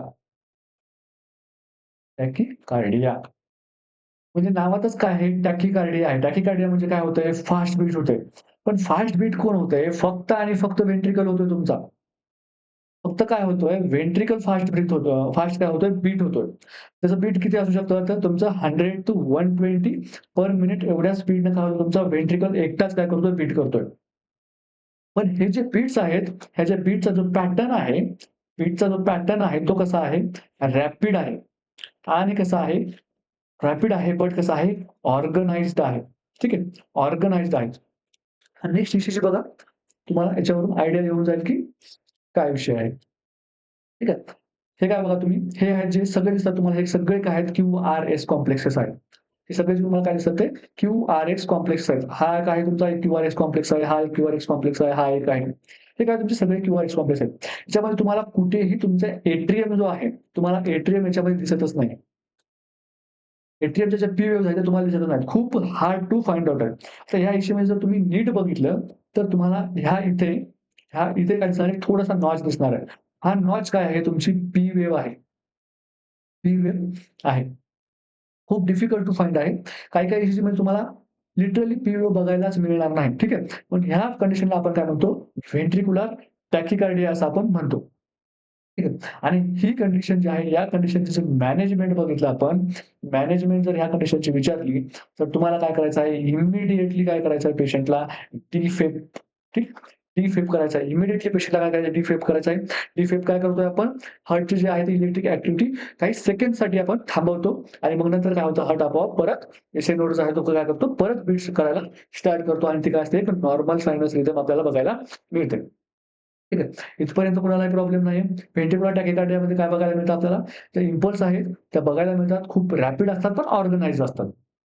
ठीक आहे. रॅपिड असतात, पण कशा असतात? ऑर्गनाइज्ड असतात. रेट किती असतोय? तर तुमचा रेट जो आहे तो 100 बीट पर मिनिट किंवा 120 च्या वर असू शकतोय. ठीक आहे. त्याच्यानंतर जे आहे, हे आपली फर्स्ट बघितलं आपण. ठीक आहे. व्हेंट्रिक्युलर अरिथमिया आपण स्टार्ट केलेला आहे. व्हेंट्रिक्युलर अरिथमियामध्ये आपण व्हेंट्रिक्युलर टॅकीकार्डिया हा आपण फर्स्ट बघितलेला आहे. त्याच्यानंतरचा जो बघणार आहोत ते आहे आपलं व्हेंट्रिक्युलर फिब्रिलेशन. जसं आपण ॲट्रियल फिब्रिलेशन बघितलं होतं, तसं आपण काय बघणार आहोत? व्हेंट्रिक्युलर फिब्रिलेशन बघणार आहोत. जसं की फिब्रिलेशनमध्ये आपण बघितलं होतं, की फिब्रिलेशनमध्ये काय होत होतं, मसल ज्या आहेत त्या कॉन्ट्रॅक्ट होत नव्हत्या एट्रियमच्या. काय होत होतं, फक्त ट्विचिंग होत होती. त्याचप्रमाणे व्हेंट्रिक्युलर फिब्रिलेशन पण मध्ये पण तेच होते. इथे पण काय होते, फक्त ट्विचिंग होते. इथे काय होते, फक्त आणि फक्त काय होते, ट्विचिंग होते. कुणाची? कार्डियाक मसलची. कार्डियाक मसलची. कुठल्या कार्डियाक मसलची? तर व्हेंट्रिकल्सच्या कार्डियाक मसल्सची. काय होते, फक्त ट्विचिंग जी आहे ती होत आहे. त्यानंतर ब्रीथचा जो पॅटर्न कसा आहे? रॅपिड आहे. रॅपिड आहे. पण कसा आहे? डिसऑर्गनाइज्ड आहे. डिसऑर्गनाइज्ड आहे. आणि ह्या कंडिशनमध्ये जेव्हा पेशंट असेल, तेव्हा आपण त्याला काय करतो? डिफेब करतो. त्या कंडिशनमध्ये पण आपण काय करतो? पेशंटला डिफेब करतो आणि डिफेब झाल्याच्या नंतर आपण पेशंटला काय करतो? अँटी अरिथमिक मेडिकेशनवर ठेवतो. अँटी अरिथमिक मेडिकेशनवर आपण ठेवतो. तर हा जो व्हेंट्रिक्युलर फिब्रिलेशन आहे, ईसीजीमध्ये कसा दिसतो बघूया. बघा ईसीजीमध्ये कसा दिसतो? याच्यामध्ये तुम्हाला पी वेव्ह बघायला मिळतात कुठेच? No P wave, no P waves, P waves नाहीत. हा पहिला मुद्दा आपला. दुसरा मुद्दा काय आहे आपला? दुसरा मुद्दा बघायला मिळतो आपल्याला याच्यामध्ये डिसऑर्गनाइज्ड आहे. सगळं काही डिसऑर्गनाइज्ड आहे. हे बघा इथे कुठे एक एक क्यूआरएस कॉम्प्लेक्स आहे. इथे एक क्यूआरएस कॉम्प्लेक्स आहे. इथे एक क्यूआरएस कॉम्प्लेक्स आहे. हा पण क्यूआरएस कॉम्प्लेक्स आहे. म्हणजे ऑर्गनाइज्ड काहीच नाहीये. ठीक आहे. पण याला आपण काय म्हणतो, त्याच्यामध्ये ज्या बीट आहेत त्या कशा म्हणतो, सगळ्या डिसऑर्गनाइज्ड आहेत असं आपण म्हणत असतो. मग याच्यामध्ये आपण काय करायचं, जेव्हा अशी आपल्याला रिदम बघायला मिळते तेव्हा पेशंट आपल्याला इमिडिएटली डिफेब करायचं आहे. डिफेबसाठी प्रिपेअर करायचं आहे, हे नर्सचं काम आहे. ठीक आहे. डिफेबसाठी प्रिपेअर करणं हे आपलं काम आहे. डिफेब करणं हे आपलं काम नाही. डिफेब करणं फिजिशियनचं काम आहे. ठीक आहे. त्याच्यानंतर पेशंटला काय करतात, ॲज पर ऑर्डर आपल्याला काय करायचं पेशंटला, as per order anti arrhythmic medication start करायचे आहे. बघा थोडंसं हेवी होत असेल, इथं काय करूया आपण थोडंसं परत रिवाइज करूया. आपण काय बघितलं होतं, आपण रेट कसा कॅल्क्युलेट करायचा बघितला होता. त्याच्यानंतर आपण काय बघितलं होतं, रिदम कशी कॅल्क्युलेट करायची. रिदम कशी कॅल्क्युलेट करतो आपण, नॉर्मल रिदम आहे काय बघतो किंवा अरिथमिया आहे का बघतो. ठीक आहे. नॉर्मल रिदममध्ये आपण काय बघितलं होतं, की एकतर सायनस ब्रॅडिकार्डिया असणार किंवा सायनस टॅकिकार्डिया असणार किंवा नॉर्मल सायनस रिदम असणार. ह्या 3 कंडिशन आपण काय बघितल्या, जेव्हा पेशंट नॉर्मल रिदममध्ये असतो तेव्हा बघितल्या. त्याच्यानंतर आपण काय बघितलं, की अरिथमिया कंडिशनमध्ये काय होऊ शकतं. तर मग त्याच्यामध्ये आपण काय बघितलं, की एट्रियल कंडिशन्स बघितल्या आणि व्हेंट्रिक्युलर कंडिशन बघितल्या. एट्रियल कंडिशनमध्ये आपण काय बघितलं, एट्रियल फ्लटर बघितलं आणि दुसरं काय बघितलं, की एट्रियल फिब्रिलेशन बघितलं. त्यानंतर आपण काय बघितलं, की व्हेंट्रिक्युलर कंडिशन बघितल्या. व्हेंट्रिक्युलर कंडिशनमध्ये आपण काय बघितलं, की व्हेंट्रिक्युलर टॅकिकार्डिया बघितला आणि त्याच्यानंतर काय बघितलं, व्हेंट्रिक्युलर फिब्रिलेशन बघितलं. ठीक आहे. इथपर्यंत कुणालाही काही प्रॉब्लेम नसायला पाहिजे. त्याच्यानंतर आपण आता पुढे चालून काय बघणार आहोत, तर कंडक्शन एब्नॉर्मॅलिटीज ऑफ हार्ट बघणार आहोत. म्हणजेच काय, जेव्हा कंडक्शनमध्ये प्रॉब्लेम येतात, ज्या तुमच्या इम्पल्स कंडक्शन होतात त्याच्यामध्ये प्रॉब्लेम येतात, तेव्हा आपल्याला काय बघायला मिळतं, तर तेव्हा आपल्याला बघायला मिळतो हार्ट ब्लॉक. त्यालाच आपण काय म्हणतो, एट्रिओ व्हेंट्रिक्युलर ब्लॉक असं आपण म्हणतो. ठीक आहे. तर कंडक्शन एब्नॉर्मॅलिटीज त्याला काय म्हणतो आपण, also known as heart block किंवा यालाच आपण काय म्हणतो, एव्ही ब्लॉक, एट्रिओ व्हेंट्रिक्युलर ब्लॉक असं आपण याला म्हणतो. तर कंडक्शन एब्नॉर्मॅलिटीचे पण काय आहेत, टाइप्स आहेत. किती टाइप्स आहेत? 3 टाइप आहेत. First degree, second degree, third degree. That's it. एवढं सिंपल आहे का? नाही. पुढे बघा. आता मजा येणार आहे. मी तुम्हाला कालपासून सांगत आहे, की आपण काय करणार आहोत, कंडक्शन एब्नॉर्मॅलिटीचा क्लास उद्या घेणार आहोत. कारण काल घेणं पॉसिबल नव्हतं. का? कारण याला वेळ लागणार आहे हे मी तुम्हाला सांगितलं होतं. तर आता आपल्याला बघायचं आहे, की काय आहे फर्स्ट डिग्री ब्लॉक, काय आहे सेकंड डिग्री ब्लॉक आणि काय आहे थर्ड डिग्री ब्लॉक. ठीक आहे. फर्स्ट डिग्री ब्लॉक बघा.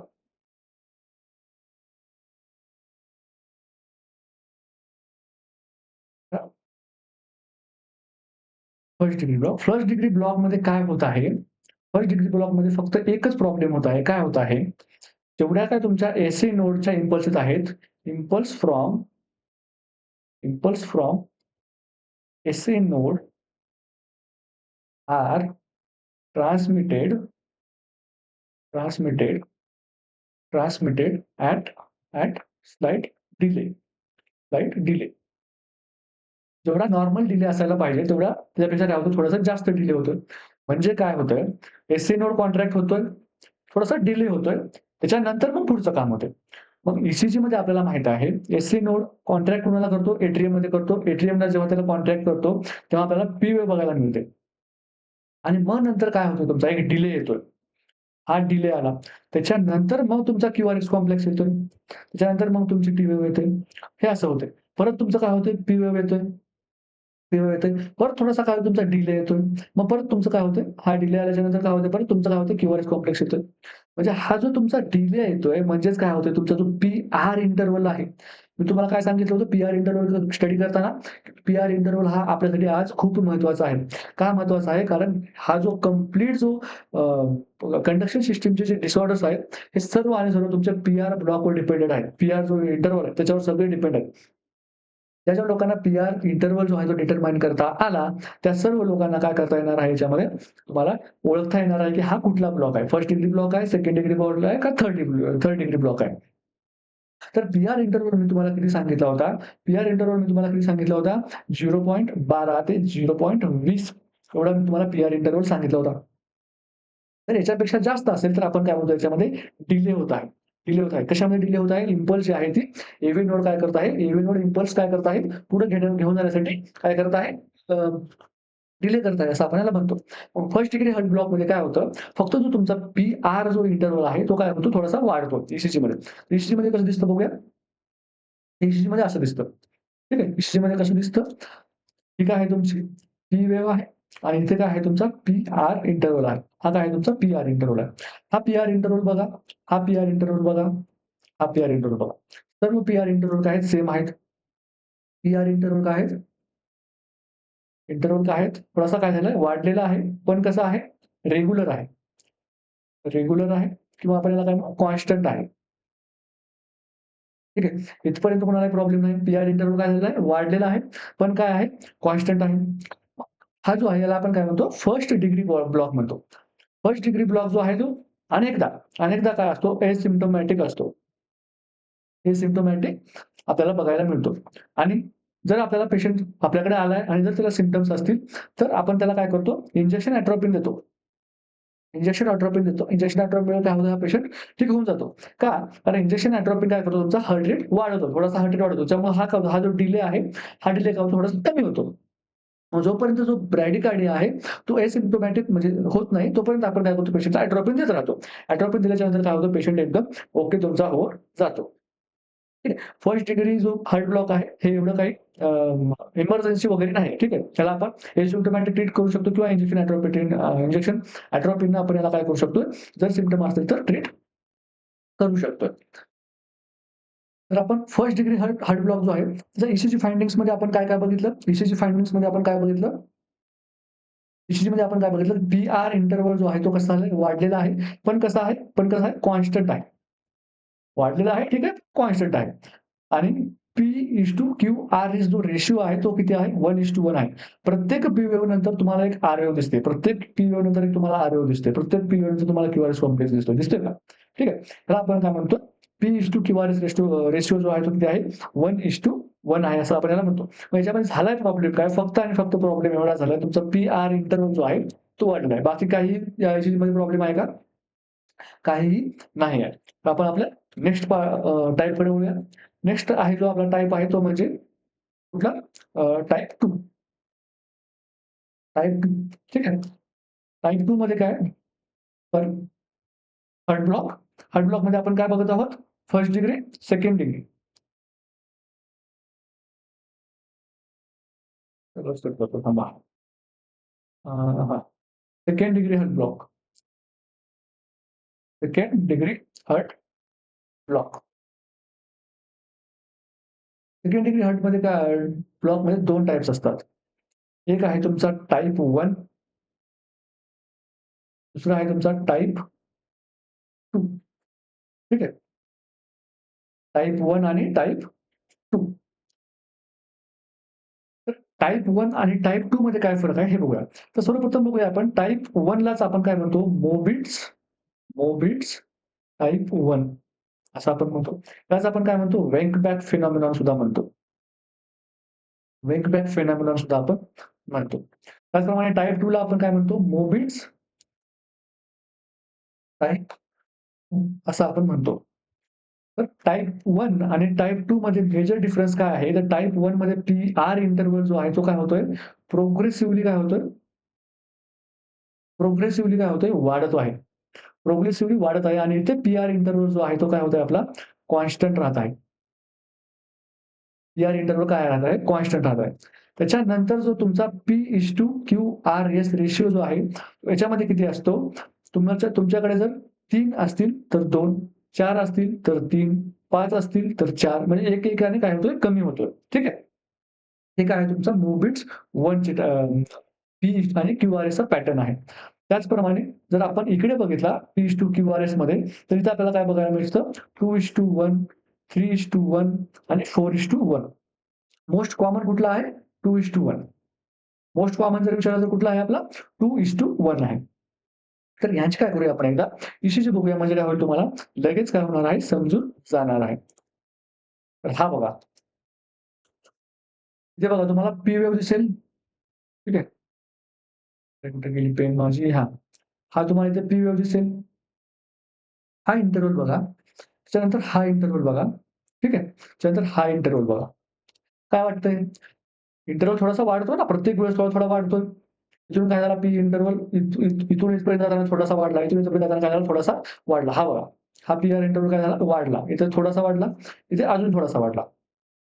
नेक्स्ट मग परत इथे बघा पी-आर इंटरव्हल थोडासा कमी होता. इथे वाढला. इथे काय झालं? अजून जास्त वाढला. इथे काय झालं? अजून जास्त वाढलं. याच्यामध्ये काय आहे तुमचा पी-आर इंटरव्हल याच्यामध्ये यशस्वी फाइंडिंग्स काय बघायला मिळेल आपल्याला? तुमचा पी-आर इंटरव्हल जो आहे इज कंटिन्युअसली म्हणण्यापेक्षा प्रोग्रेसिव्हली इन्क्रीजिंग इन्क्रीजिंग ठीक आहे.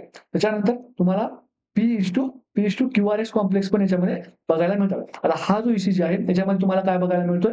याच्यामध्ये तुम्हाला काय बघायला मिळतोय? इथे इथे पी वेव्ह बघायला मिळते आणि इथे क्यूआरएस कॉम्प्लेक्स बघायला मिळते. ठीक आहे. त्यानंतर ही जी वेव्ह आहे ही टी वेव्ह आणि पी वेव्ह. ठीक आहे. त्याचबरोबर इथे बघा याच्यामध्ये इथे एक पी वेव्ह बघायला मिळते तुम्हाला, इथे एक तुम्हाला टी वेव्ह. तर हा कॉम्प्लेक्समध्ये बघा इथून पेन चेंज करतोय. इथून ह्या कॉम्प्लेक्स पासून बघा, हा कॉम्प्लेक्स इथे संपला पी-क्यू-आर-एस इथे टी वेव्ह, इथे पी वेव्ह आहे. मग इथे परत जे आहे ते एक इथला क्यू-आर-एस कॉम्प्लेक्सच गायब आहे. त्याच्यानंतर इथे परत काय आहे? एक पी वेव्ह आहे. परत क्यू-आर-एस कॉम्प्लेक्स आहे. म्हणजे हा कुठला तुमचा पॅटर्न झाला?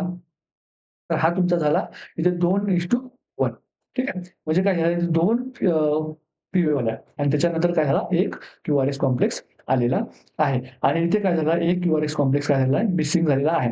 पण याच्यामध्ये वेगळं काय आहे? तर याच्यामध्ये वेगळं फक्त एवढंच आहे, की पी-आर इंटरव्हल काय आहे? थोडासा प्रोग्रेसिव्हली वाढतो आहे. टाइप 1 मध्ये आपण काय बघितलं होतं, की पी-आर इंटरव्हल फक्त वाढतो आहे. एवढंच बघितलं होतं आपण. ठीक आहे. आणि याच्यामध्ये आपण काय बघतो, की पी-आर इंटरव्हल काय आहे? प्रोग्रेसिव्हली वाढतो आहे. तर टाइप 2 मध्ये आपण काय बघतो? आता टाइप 2 चा इश्यू बघा. टाइप 2 मध्ये काय होतंय तुमचा पी-आर इंटरव्हल कॉन्स्टंट आहे. हे बघा पी-आर इंटरव्हल तुमचा इथे पण जेवढा आहे तेवढाच इथे पण पी-आर इंटरव्हल आहे. मग या इश्यूची फाइंडिंगमध्ये आपल्याला काय बघायला मिळतोय? पी-आर इंटरव्हल जो आहे तो काय आहे? कॉन्स्टंट आहे. काही चेंज नाहीये. त्याचप्रमाणे इथे बघा, इथे पी वेव्ह आहे, इथे क्यू-आर-एस कॉम्प्लेक्स आहे, इथे टी वेव्ह आहे. इथे एक पी वेव्ह आहे. या पी वेव्ह नंतर इथे परत एक पी वेव्ह आहे. इथला जो क्यू-आर-एस कॉम्प्लेक्स आहे तो गायब आहे. ठीक आहे. म्हणजे ह्या ईसीजीमध्ये पण काय आहे तुमच्या पी-आर जो आहे तो इंटरव्हल कॉन्स्टंट आहे. मग सर तुम्ही तर असं म्हटलं असाल, की टाइप जे फर्स्ट डिग्री आहे त्याच्यामध्ये पण तर पी-आर इंटरव्हल कॉन्स्टंटच राहतोय आणि तुम्ही म्हणताय, की सेकंड डिग्रीचा टाइप 2 मध्ये पण कॉन्स्टंट असतो. मग जो फर्स्ट डिग्री आहे आणि सेकंड डिग्रीचा टाइप 2 आहे याच्यामध्ये काय फरक आहे?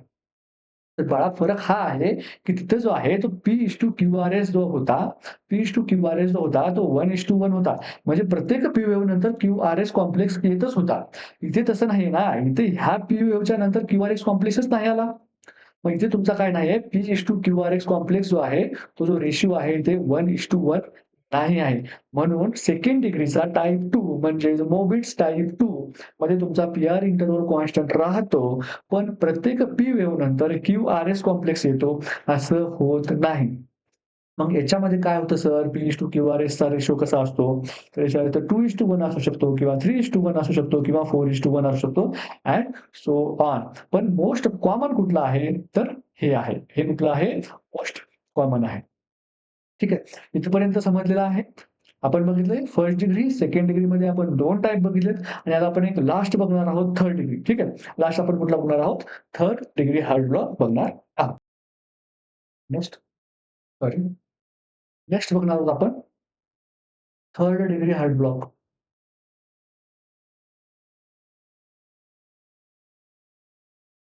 त्यालाच आपण काय म्हणतो complete heart block also known as complete heart block. Complete heart block. Complete heart block का म्हणतो? कारण no impulse no impulse from SA node is carried by AV node. AV node, SA नोडची एक पण इम्पल्स घेत नाही आणि पुढे पाठवत नाहीये. मी तुम्हाला जेव्हा एसए नोड आणि एव्ही नोड शिकवताना सांगितलं होतं, की एसए नोड स्वतःचा इम्पल्स जनरेट करतो आणि काय करतो एव्ही नोडला देतो. पण जर एसए नोडने इम्पल्स दिल्या नाही किंवा कंडक्शनमध्ये काही प्रॉब्लेम असेल, तर एव्ही नोडकडे कॅपॅसिटी आहे कुठली? तो स्वतःचा इम्पल्स पण जनरेट करू शकतोय. मग इथं त्या एव्ही नोड जो आहे, तो त्याच्या शक्तीयों का इस्तेमाल करायला सुरुवात करतो. एसए नोडला काय म्हणतो, "बाबा तू तुझं कॉन्ट्रॅक्ट हो, मी माझं कॉन्ट्रॅक्ट होतो. तुझा आणि माझा संबंध नाही." म्हणजेच काय, तर पी वेव्ह आणि क्यूआरएक्स कॉम्प्लेक्स जे आहे, are are completely unrelated. Completely काय होतात? अनरिलेटेड. दोघं एकमेकांचं काहीही ऐकत नाहीत. एस-ए नोडचं ए-व्ही नोड ऐकत नाही यावेळेस. एस-ए नोडचं काम काय सॉरी ए-व्ही नोडचं काम काय आहे? एस-ए नोडनी सांगितलं, "बाबा बीट कर की बीट कर." पण ए-व्ही नोड काय म्हणतोय आता, "तू तेरा देख, मैं मेरा देखता हूँ. तू तुझं कॉन्ट्रॅक्ट कर. माझ्याकडे वेगळ्या शक्ती आहेत. माझ्याकडे माझ्या पॉवर्स आहेत. मी माझं माझं कॉन्ट्रॅक्ट करतो माझ्या व्हेंट्रिकल्सला." ठीक आहे. आणि ह्या कंडिशनला आपण काय म्हणतो? थर्ड डिग्री हार्ट ब्लॉक असं आपण म्हणतो. मग त्याच्यामध्ये जो पी-आर इंटरव्हल आहे तो कसा असणार आहे तुमचा? एकदम इर्रेग्युलर असणार आहे. का? कारण तुमच्या एस-ए नोडकडून जो डिले होत होता आणि त्या डिलेमुळे आपल्याला एक पर्टिक्युलर पी-आर इंटरव्हल मिळत होता. तो इथे डिलेच होत नाहीये. का? कारण तो कंडक्शनच करत नाही. कोण? AV node. एस-ए नोडकडून ई-व्ही नोड काय करत नाहीये? कुठल्याही प्रकारच्या इम्पल्स घेतच नाहीये. त्यामुळे डिले होण्याचा प्रश्नच येत नाहीये. तर आपण एक त्याचं काय करूया? ई-सी-जी बघूया म्हणजे तुम्हाला समजून जाईल. बघा, इथपासून जे तुमचे पी वेव्ह स्टार्ट होत आहेत, इथपासून इथं P wave, P wave, P wave, P wave, नंतर एक QRS complex. P wave, P wave, P wave, परत P wave, QRS complex. Atria आणि व्हेंट्रिकल्समध्ये काहीतरी साम्य आहे, काहीही नाही. इथे जर आपण P:QRX जर आपण काढलं, तर इथे काय आहे? Ne:1 जसं आपण फिब्रिलेशनमध्ये बघितलं होतं कुठल्या? एट्रियल फिब्रिलेशनमध्ये पी वेव्ह आणि क्यूआरएस कॉम्प्लेक्सचा काय होता तिथे रेशिओ पण Mn:1 होता. पण इथे जर आपण एक गोष्ट बघायला गेली, तर काय होत आहे, की हा जो क्यूआरएस कॉम्प्लेक्स आहे आणि हा जो क्यूआरएस कॉम्प्लेक्स आहे, त्याचप्रमाणे हा जो क्यूआरएस कॉम्प्लेक्स आहे इथे फर्स्टवाला आणि हा जो क्यूआरएस कॉम्प्लेक्स आहे, इथे कुठला एक आर वेव्ह आहे, इथे पण काय तुमची आर वेव्ह आहे आणि इथे पण आर वेव्ह आहे. हा आर-आर इंटरव्हल ठीक आहे. हा आर-आर इंटरव्हल हा आर-आर इंटरव्हल जो आहे तो सेम आहे. म्हणजे काय होतंय, आर-आर इंटरव्हल सेम राहतोय. आर-आर इंटरव्हल सेम राहतो. का सेम राहतोय? कारण इथे ई नोड्स जे आहेत ते स्वतःचे इम्पल्स जनरेट करतायत. त्याच्यासाठी पी-वेव्ह रिस्पॉन्स एस-ए नोड रिस्पॉन्सिबल आहे का? नाही. मग ए नोडची कंडक्शनची कॅपॅसिटी काय थोडीशी इम्पल्स जनरेशनची कॅपॅसिटी काय थोडीशी कमी आहे. हे आपण बघितलेलं आहे. एस-ए नोडची इम्पल्स जनरेशनची कॅपॅसिटी थोडीशी जास्त आहे. मग एव्ही काय करतो, तो त्याच्या कॅपॅसिटीनुसार काय करतो, इम्पल्स जनरेट करतो. मग तो काय करतो, थोडासा कमी स्पीडने करतो. पण एस-ए नोड जो आहे, तो काय करतो, तो त्याचे स्वतःचे एंट्रीला कॉन्ट्रॅक्ट करण्यासाठी इम्पल्स जनरेट करतोय. पण एस-ए नोडची कॅपॅसिटी कशी आहे, थोडीशी जास्त आहे. म्हणून एस-ए नोड काय करतोय, कॉन्ट्रॅक्ट होतोय. त्याचप्रमाणे मग इथे काय बघायला मिळतं आपलं, हे जे पी-पी-आर-आर इंटरव्हल जसा सेम आहे, त्याचप्रमाणे हा पी, ठीक आहे, हा फर्स्ट पी, तो हा फर्स्ट पी आणि त्याप्रमाणे हा फर्स्ट पी, तो हा वाला पी, ह्यामधलं पी-पी इंटरव्हल पण काय आहे, सेम आहे. ठीक आहे. म्हणजे दोघांमध्ये साम्य नाहीये, पण त्याचं स्वतःसोबत साम्य आहे. म्हणजे समजतंय एट्रिया ज्या स्पीडने जातोय, एट्रियाच्या ठिकाणी बरोबर आहे. व्हेंट्रिकलच्या स्पीडने बरोबर जात आहे. पण दोघांच्या मध्ये काय नाहीये, ताळमेळ नाहीये. याला आपण काय म्हणतो, कंप्लीट हार्ट ब्लॉक असं आपण म्हणतोय. मग ह्या कंडिशनमध्ये आपण मॅनेजमेंटमध्ये काय करतोय, तर आपण बसवतोय पेशंटमध्ये कुठलं पेसमेकर. पेसमेकर आपल्याला काय करायला लागणार आहे, पेशंटमध्ये बसवायला लागणार आहे. का? तर एस नोडला सांगायला लागणार आहे, "बाबा काय कर, व्यवस्थित इम्पल्स जे आहे ते कुणाला दे, ए-बी नोडला दे, नाहीतर तो त्याचे स्वतःचे इम्पल्स तयार करतोय. तू जर स्वतःचे इम्पल्स नाही दिले, तर तो त्याचे स्वतःचे इम्पल्स तयार करतोय.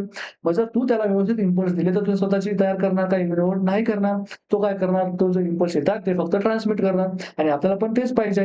ए-बी नोडने एस-ए नोडचं ऐकावं. हा आपला मेन मोटिव्ह आहे. मग आपण काय करतो, एस-ए नोडला काय करतो, जो नॅचरल पेसमेकर आहे आपला, त्याला म्हणतो, "तू थांब बाबा थोडंसं." आम्ही काय करतो, एक आर्टिफिशियल पेसमेकर काय करतो, इम्प्लांट करतो. जे की काय करेल, ए-बी नोडला त्याच्या कंट्रोलमध्ये ठेवण्याचं काम करेल. तर एक वेळेस काय करूया, एक वेळेस आपण काय करूया, कंडक्शनचे जेवढे एबनॉर्मलिटीज आहेत त्याला आपण काय करूया, एक वेळेस रिवाईज करूया. तर इथे आपण काय करूया, टेबल फॉर्मॅटमध्ये बघूया, ठीक आहे. हा आपण बघूया फर्स्ट डिग्री, इथे बघूया आपण सेकंड डिग्री आणि इथे बघूया आपण थर्ड डिग्री. ठीक आहे.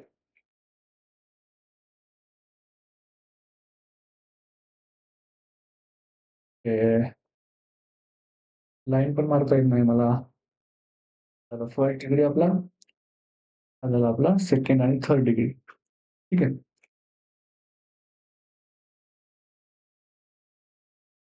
सेकंड डिग्रीमध्ये काय आहेत आपले 2 टाइप्स पण आहेत. सेकंड डिग्रीमध्ये आपले काय 2 टाइप्स पण आहेत. ठीक आहे. मग इथे आपण काय बघूया, ते टाइप 1 आणि इथे टाइप 2. साइडला काय लिहूया आपण? इथे लिहूया आपण पी-आर इंटरव्हल काय होतं? सर्वात प्रथम सॉरी पी-आर इंटरव्हल. फर्स्ट डिग्रीमध्ये काय होतो तुमचा पी-आर इंटरव्हल जो आहे तो प्रोलॉन्ग होतोय. ठीक आहे. प्रोलॉन्ग होतोय.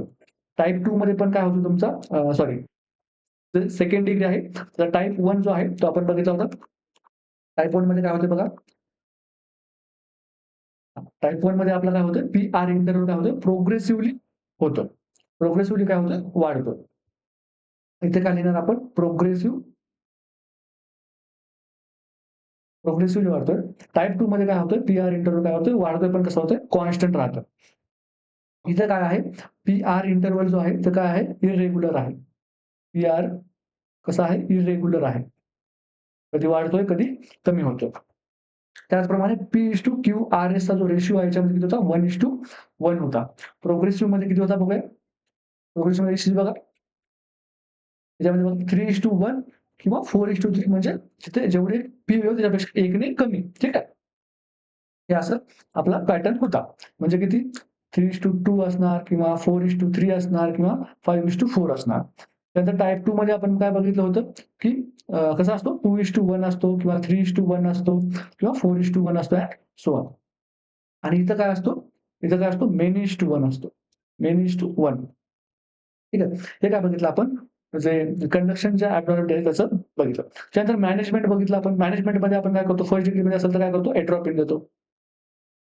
आणि सेकंड डिग्री जो आहे त्याचं मॅनेजमेंट मी सांगायला विसरलो सॉरी. तर टाइप 1 आणि टाइप 2 दोन्हींना पण आपण काय करतो पेसमेकर, पेसमेकर, पेसमेकर. आता सेकंड डिग्रीमध्ये काय करतो आपण अगोदर काय करतो पेशंटला ट्रान्सक्युटेनियस पेसमेकर बसवण्याचा प्रयत्न करतो. म्हणजे काय असतं ते टेम्पररी पेसमेकर असतं आणि जर पेशंट थोड्या वेळाने सेटल झाला तर मग आपण ते पेसमेकर काढून ठेवू शकतो. ठीक आहे. पण थर्ड डिग्रीमध्ये आपल्याला काय करावं लागतं परमनंट पेसमेकर बसवायला लागतं. परमनंट पेसमेकर आपल्याला बसवायला लागतं. तर आय होप की तुम्हाला याच्यावरून जे आहे ते तुम्हाला तुमचे जे सगळे कंडक्शनच्या जेवढे ॲबनॉर्मॅलिटीज आहेत त्या तुम्हाला क्लिअर होतील. एक्झाम पॉइंट ऑफ व्ह्यूने मी अगोदर सांगितले आपल्याला पी-एच-डी करायची आहे का नाही. आपल्याला काय करायचंय आपल्याला सिलेक्शन घ्यायचंय आणि आपल्याला 1,00,000 पगार आपला आणायचा आहे. ऑटो वेतन लागू झाल्याच्यानंतर 1,50,000 पगार आपल्याला आला पाहिजे. आपल्याला फक्त सिलेक्शन पाहिजे. आपल्याला पी-एच-डी करायची नाही आहे. ठीक आहे. तर आजचा जो ईसीजीचा क्लास होता, त्याच्यात जेवढं आता आपण काय शिकलो, ते फक्त 2 मिनिटांमध्ये एकदा फक्त रिवाईज करायचं आहे. आपण काय बघितलं? रेट कॅल्क्युलेट कसा करायचा बघितलं. रेट कॅल्क्युलेट करायचा आपण 2 फॉर्म्युले बघितले. स्मॉल बॉक्सवाला आणि लार्ज बॉक्सवाला बघितला. लार्ज बॉक्सवाला काय होता 300 डिव्हायडेड बाय तुमच्या जेवढ्या काही आर-आर येतील तेवढा. त्यानंतर स्मॉलमध्ये काय बघितलं आपण 1500 डिव्हायडेड बाय तुमचा जेवढा काही आर-आरमध्ये बॉक्स येतील तेवढं. ठीक आहे. रेट नंतर आपण कुठे आलो होतो? रिदममध्ये आलो होतो. आपण कुठे आलो होतो? रिदममध्ये आलो होतो. रिदममध्ये आपण काय बघितलं? रिदममध्ये आपण काय बघितलं होतं? तर रिदममध्ये आपण बघितलं होतं एक तर तुमची काय असणार आहे? सायनस रिदम असणार आहे. काय असणार आहे? सायनस रिदम असणार आहे. एक किंवा अरिथमिया असणार आहे. मग सायनस रिदममध्ये तुम्ही काय बघितलं होतं? सायनस रिदममध्ये तुम्ही बघितलं होतं? सायनस रिदममध्ये तुम्ही काय होतं? सायनस ब्रॅडिकार्डिया, सायनस टॅकिकार्डिया आणि नॉर्मल सायनस रिदम. काय बघितलं होतं? सायनस ब्रॅडिकार्डिया, सायनस टॅकिकार्डिया आणि normal sinus rhythm. Normal sinus rhythm. Sinus bradycardia म्हणजे काय? जेव्हा तुम्ही रेट कॅल्क्युलेट करता तेव्हा जर तुमचा 50च्या कमी येत असेल, त्याला आपण काय म्हणतो? सायनस ब्रॅडिकार्डिया म्हणतो आणि आर-आर इंटरव्हल कसा पाहिजे त्याच्यामध्ये? सेम पाहिजे. सायनस टॅकिकार्डियामध्ये काय होतं आपलं आर-आर इंटरव्हल सेम होता, पण जो तुमचा हार्ट रेट होता तो काय होता? वाढत होता. नॉर्मल सायनस रिदममध्ये काय होतं? तुमचा हार्ट रेट करेक्ट होता, तुमचा आर-आर इंटरव्हल करेक्ट होता. त्याच्यानंतर आपण बघितलं होतं अरिथमिया. अरिथमियाच्या जेव्हा आपण कंडिशन बघितल्या होत्या अरिथमियाच्या कंडिशन बघितल्या होत्या, तेव्हा आपण काय बघितलं होतं, तर अरिथमियाच्या कंडिशनमध्ये आपण बघितलं होतं, की आपल्याला 2 प्रकारचे अरिथमिया बघायला मिळतात. कुठले? 2 प्रकारचे अरिथमिया बघायला मिळतात. कुठले? एक तर आपल्याला बघायला मिळतात एट्रियल आणि दुसरे बघायला मिळतात आपल्याला व्हेंट्रिक्युलर. व्हेंट्रिक्युलर. मग एट्रियलमध्ये आपण कुठले बघितले होते? 2 प्रकारचे बघितले होते. ठीक आहे. एट्रियलमध्ये आपण कुठल्या प्रकारचे बघितले होते? 2 प्रकारचे.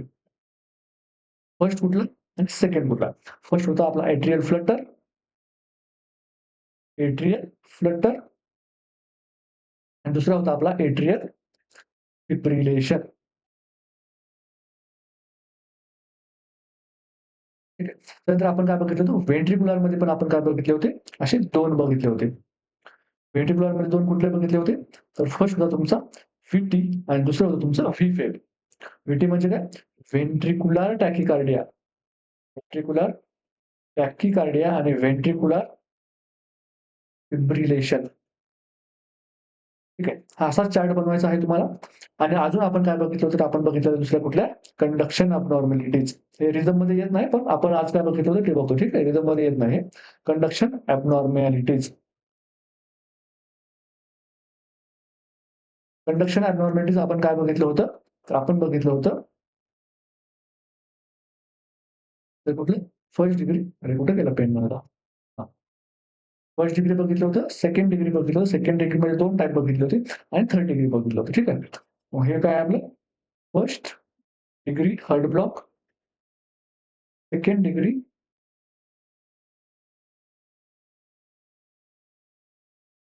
हार्ट ब्लॉक आणि third degree heart block. Second डिग्रीमध्ये आपण काय बघितले होते? सेकंड डिग्रीमध्ये आपण बघितले होते 2 टाइप्स. 2 टाइप्स बघितले होते. कुठले? टाइप 1 आणि टाइप 2. एवढंच बघितलं आपण. याच्यापेक्षा आज वेगळं काहीही बघितलं नाही. तर एकदा क्विकली रिवाइज करूया. सायनस ब्रायडी म्हणजे काय? तुमचा हार्ट रेट कमी होत होता. सायनस टॅकी म्हणजे काय? तुमचा हार्ट रेट वाढत होता. नॉर्मल सायनस रिदम म्हणजे काय? सगळं काही ओके होतं. त्यानंतर अरिथमियामध्ये बघितलं एट्रियल फ्लटर. एट्रियल फ्लटरमध्ये काय होतं? जसं तुमचा पी वेव्ह ज्या होत्या त्या कशा होत्या? सॉ टूथ शेप्ड होत होत्या. तेवढं असेल तर तुम्ही काय म्हणायचे त्याला? एट्रियल फ्लटर म्हणून टाकायचं आहे. त्याच्यात पी आणि क्यूआरएसचा रेशिओ किती होता? 2:1, 3:1, 4:1 एवढा होता. ठीक आहे. एट्रियल फिब्रिलेशनमध्ये आपल्याला काय बघायला मिळत होतं? आपल्याला एफ वेव्ह बघायला मिळत होतं. एकदम असं ट्विचिंग मसलची. त्याच्यामध्ये काय बघायला मिळालं आपल्याला? पी आणि क्यूआरएसचा रेशिओ किती बघायला मिळत होता? मेनी:1. खूप वेव्ह बघितल्याच्या नंतर आपल्याला एक क्यूआरएस कॉम्प्लेक्स आपल्याला बघायला मिळत होतं. ठीक आहे. त्याच्यानंतर आपण काय बघितलं? व्हेंट्रिक्युलर टॅकिकार्डिया बघितलं. व्हेंट्रिक्युलर टॅकिकार्डियामध्ये काय बघितलं आपण? तुमचे जे व्हेंट्रिकल्स आहेत ते काय करतात? फास्ट बीट करतात. पण कसे? ऑर्गनाइज्ड मॅनरमध्ये. आणि व्हेंट्रिक्युलर फिब्रिलेशनमध्ये तुम्ही काय बघितलं? की जे व्हेंट्रिकल फास्ट बीट तर करतात आहेत, पण कसे करतात आहेत? एकदम डिसऑर्गनाइज्ड मॅनरमध्ये करत आहेत. त्यानंतर बघितलं आपण कंडक्शन अबनॉर्मॅलिटीज. कंडक्शन अबनॉर्मॅलिटीज आपण बघितलं फर्स्ट डिग्री, सेकंड डिग्री आणि थर्ड डिग्री. फर्स्ट डिग्रीमध्ये काय बघितलं आपण? पी-आर इंटरव्हल फक्त डिले होतोय, बाकी काहीही प्रॉब्लेम नाहीये. सेकंड डिग्रीमध्ये टाइप 1 मध्ये बघितलं होतं आपल्याला पी-आर इंटरव्हल काय होतंय? प्रोग्रेसिव्हली काय होत आहे? वाढत आहे. त्यानंतर टाइप 2 मध्ये काय बघितलं होतं? पी-आर इंटरव्हल काय आहे? कॉन्स्टंट आहे, पण काय तुमचा जो रेशिओ आहे तो मेंटेन होत नाहीये. आणि थर्ड डिग्रीमध्ये काय बघितलं आपण? एस नोडचं काम करतोय, एव्ही नोडचं काम करतोय. एस नोड आणि एव्ही नोड दोघांमध्ये ताळमेळ नाही आहे. ठीक आहे. हे आतापर्यंत आपण सगळ्या ईसीजी बघितल्यात. ह्या ईसीजीच्या व्यतिरिक्त आतापर्यंत कुठल्याही एक्झामला आले नाही आणि इथून पुढे कुठल्याही एक्झामला येणार नाहीये नर्सिंग लेव्हलच्या. तुम्हाला मी लिहून देतोय. याच्या बाहेर क्वेश्चन येत नाही. जर तुम्हाला पी करायचं असेल, तर तुम्ही ते बाकीचा फापट पसारा करत बसला. माझा काहीही प्रॉब्लेम नाहीये. पण जर तुम्हाला सिलेक्शन काढायचं असेल, तर तुम्ही फक्त आणि फक्त एवढे ईसीजी परफेक्ट करून जायचं आहे. ठीक आहे. वाटलंच तर हा जो चार्ट आहे, या चार्टचे एक मस्त स्क्रीनशॉट काढा. तुम्ही तुमच्या हस्ताक्षरामध्ये जर तुम्हाला कॅलिग्राफी येत असेल, तर व्यवस्थित बनवा. त्याची ईसीजी बनवा त्याच्या नावाच्या खाली आणि काय करा तुम्ही तुमच्या रूममध्ये जावा आणि त्याला रोज बघत राहा. आणि ठीक आहे. आणि त्यामध्ये तुम्हाला काही प्रॉब्लेम असेल, तर कमेंटमध्ये तुम्हाला सांगायचं आहे. आणि अजून एक गोष्ट करायची आहे कमेंटमध्ये, ती म्हणजे तुम्हाला काय करायची आहे, सर्व सर्व जे मी आता तुम्हाला ईसीजी सांगितले, ठीक आहे. ईसीजी सांगितले, त्यामध्ये त्याच्यापैकी मी जे तुम्हाला कंप्लीट ब्लॉक सांगितला, ठीक आहे. कंप्लीट हर्ट ब्लॉक सांगितला. त्याच्यामधलं काय करायचं तुम्हाला P:2 क्यूआरएस ठीक आहे. त्याच्याचबरोबर सेकंड डिग्रीमध्ये टाइप 1, टाइप 2 त्याच्या पण P:2 क्यूआरएस. त्यानंतर फर्स्ट डिग्री त्याच्यामध्ये पण काय करायचं P:2 क्यूआरएस मला काय करायचं कमेंट करून सांगायचं जेणेकरून मला कळेल की तुम्हाला किती अंडरस्टँडिंग आलेलं आहे. ठीक आहे. तोपर्यंत अभ्यास करत राहा. थोडासा व्हिडिओ आय थिंक लाँग होत आहे याचा, पण ठीक आहे. हा व्हिडिओ एवढा जर संपला तर तुमचा ईसीजी तुम्हाला आयुष्यभर त्रास देणार नाही आहे, हे मी तुम्हाला सांगतो. ठीक आहे. तोपर्यंत बाय बाय.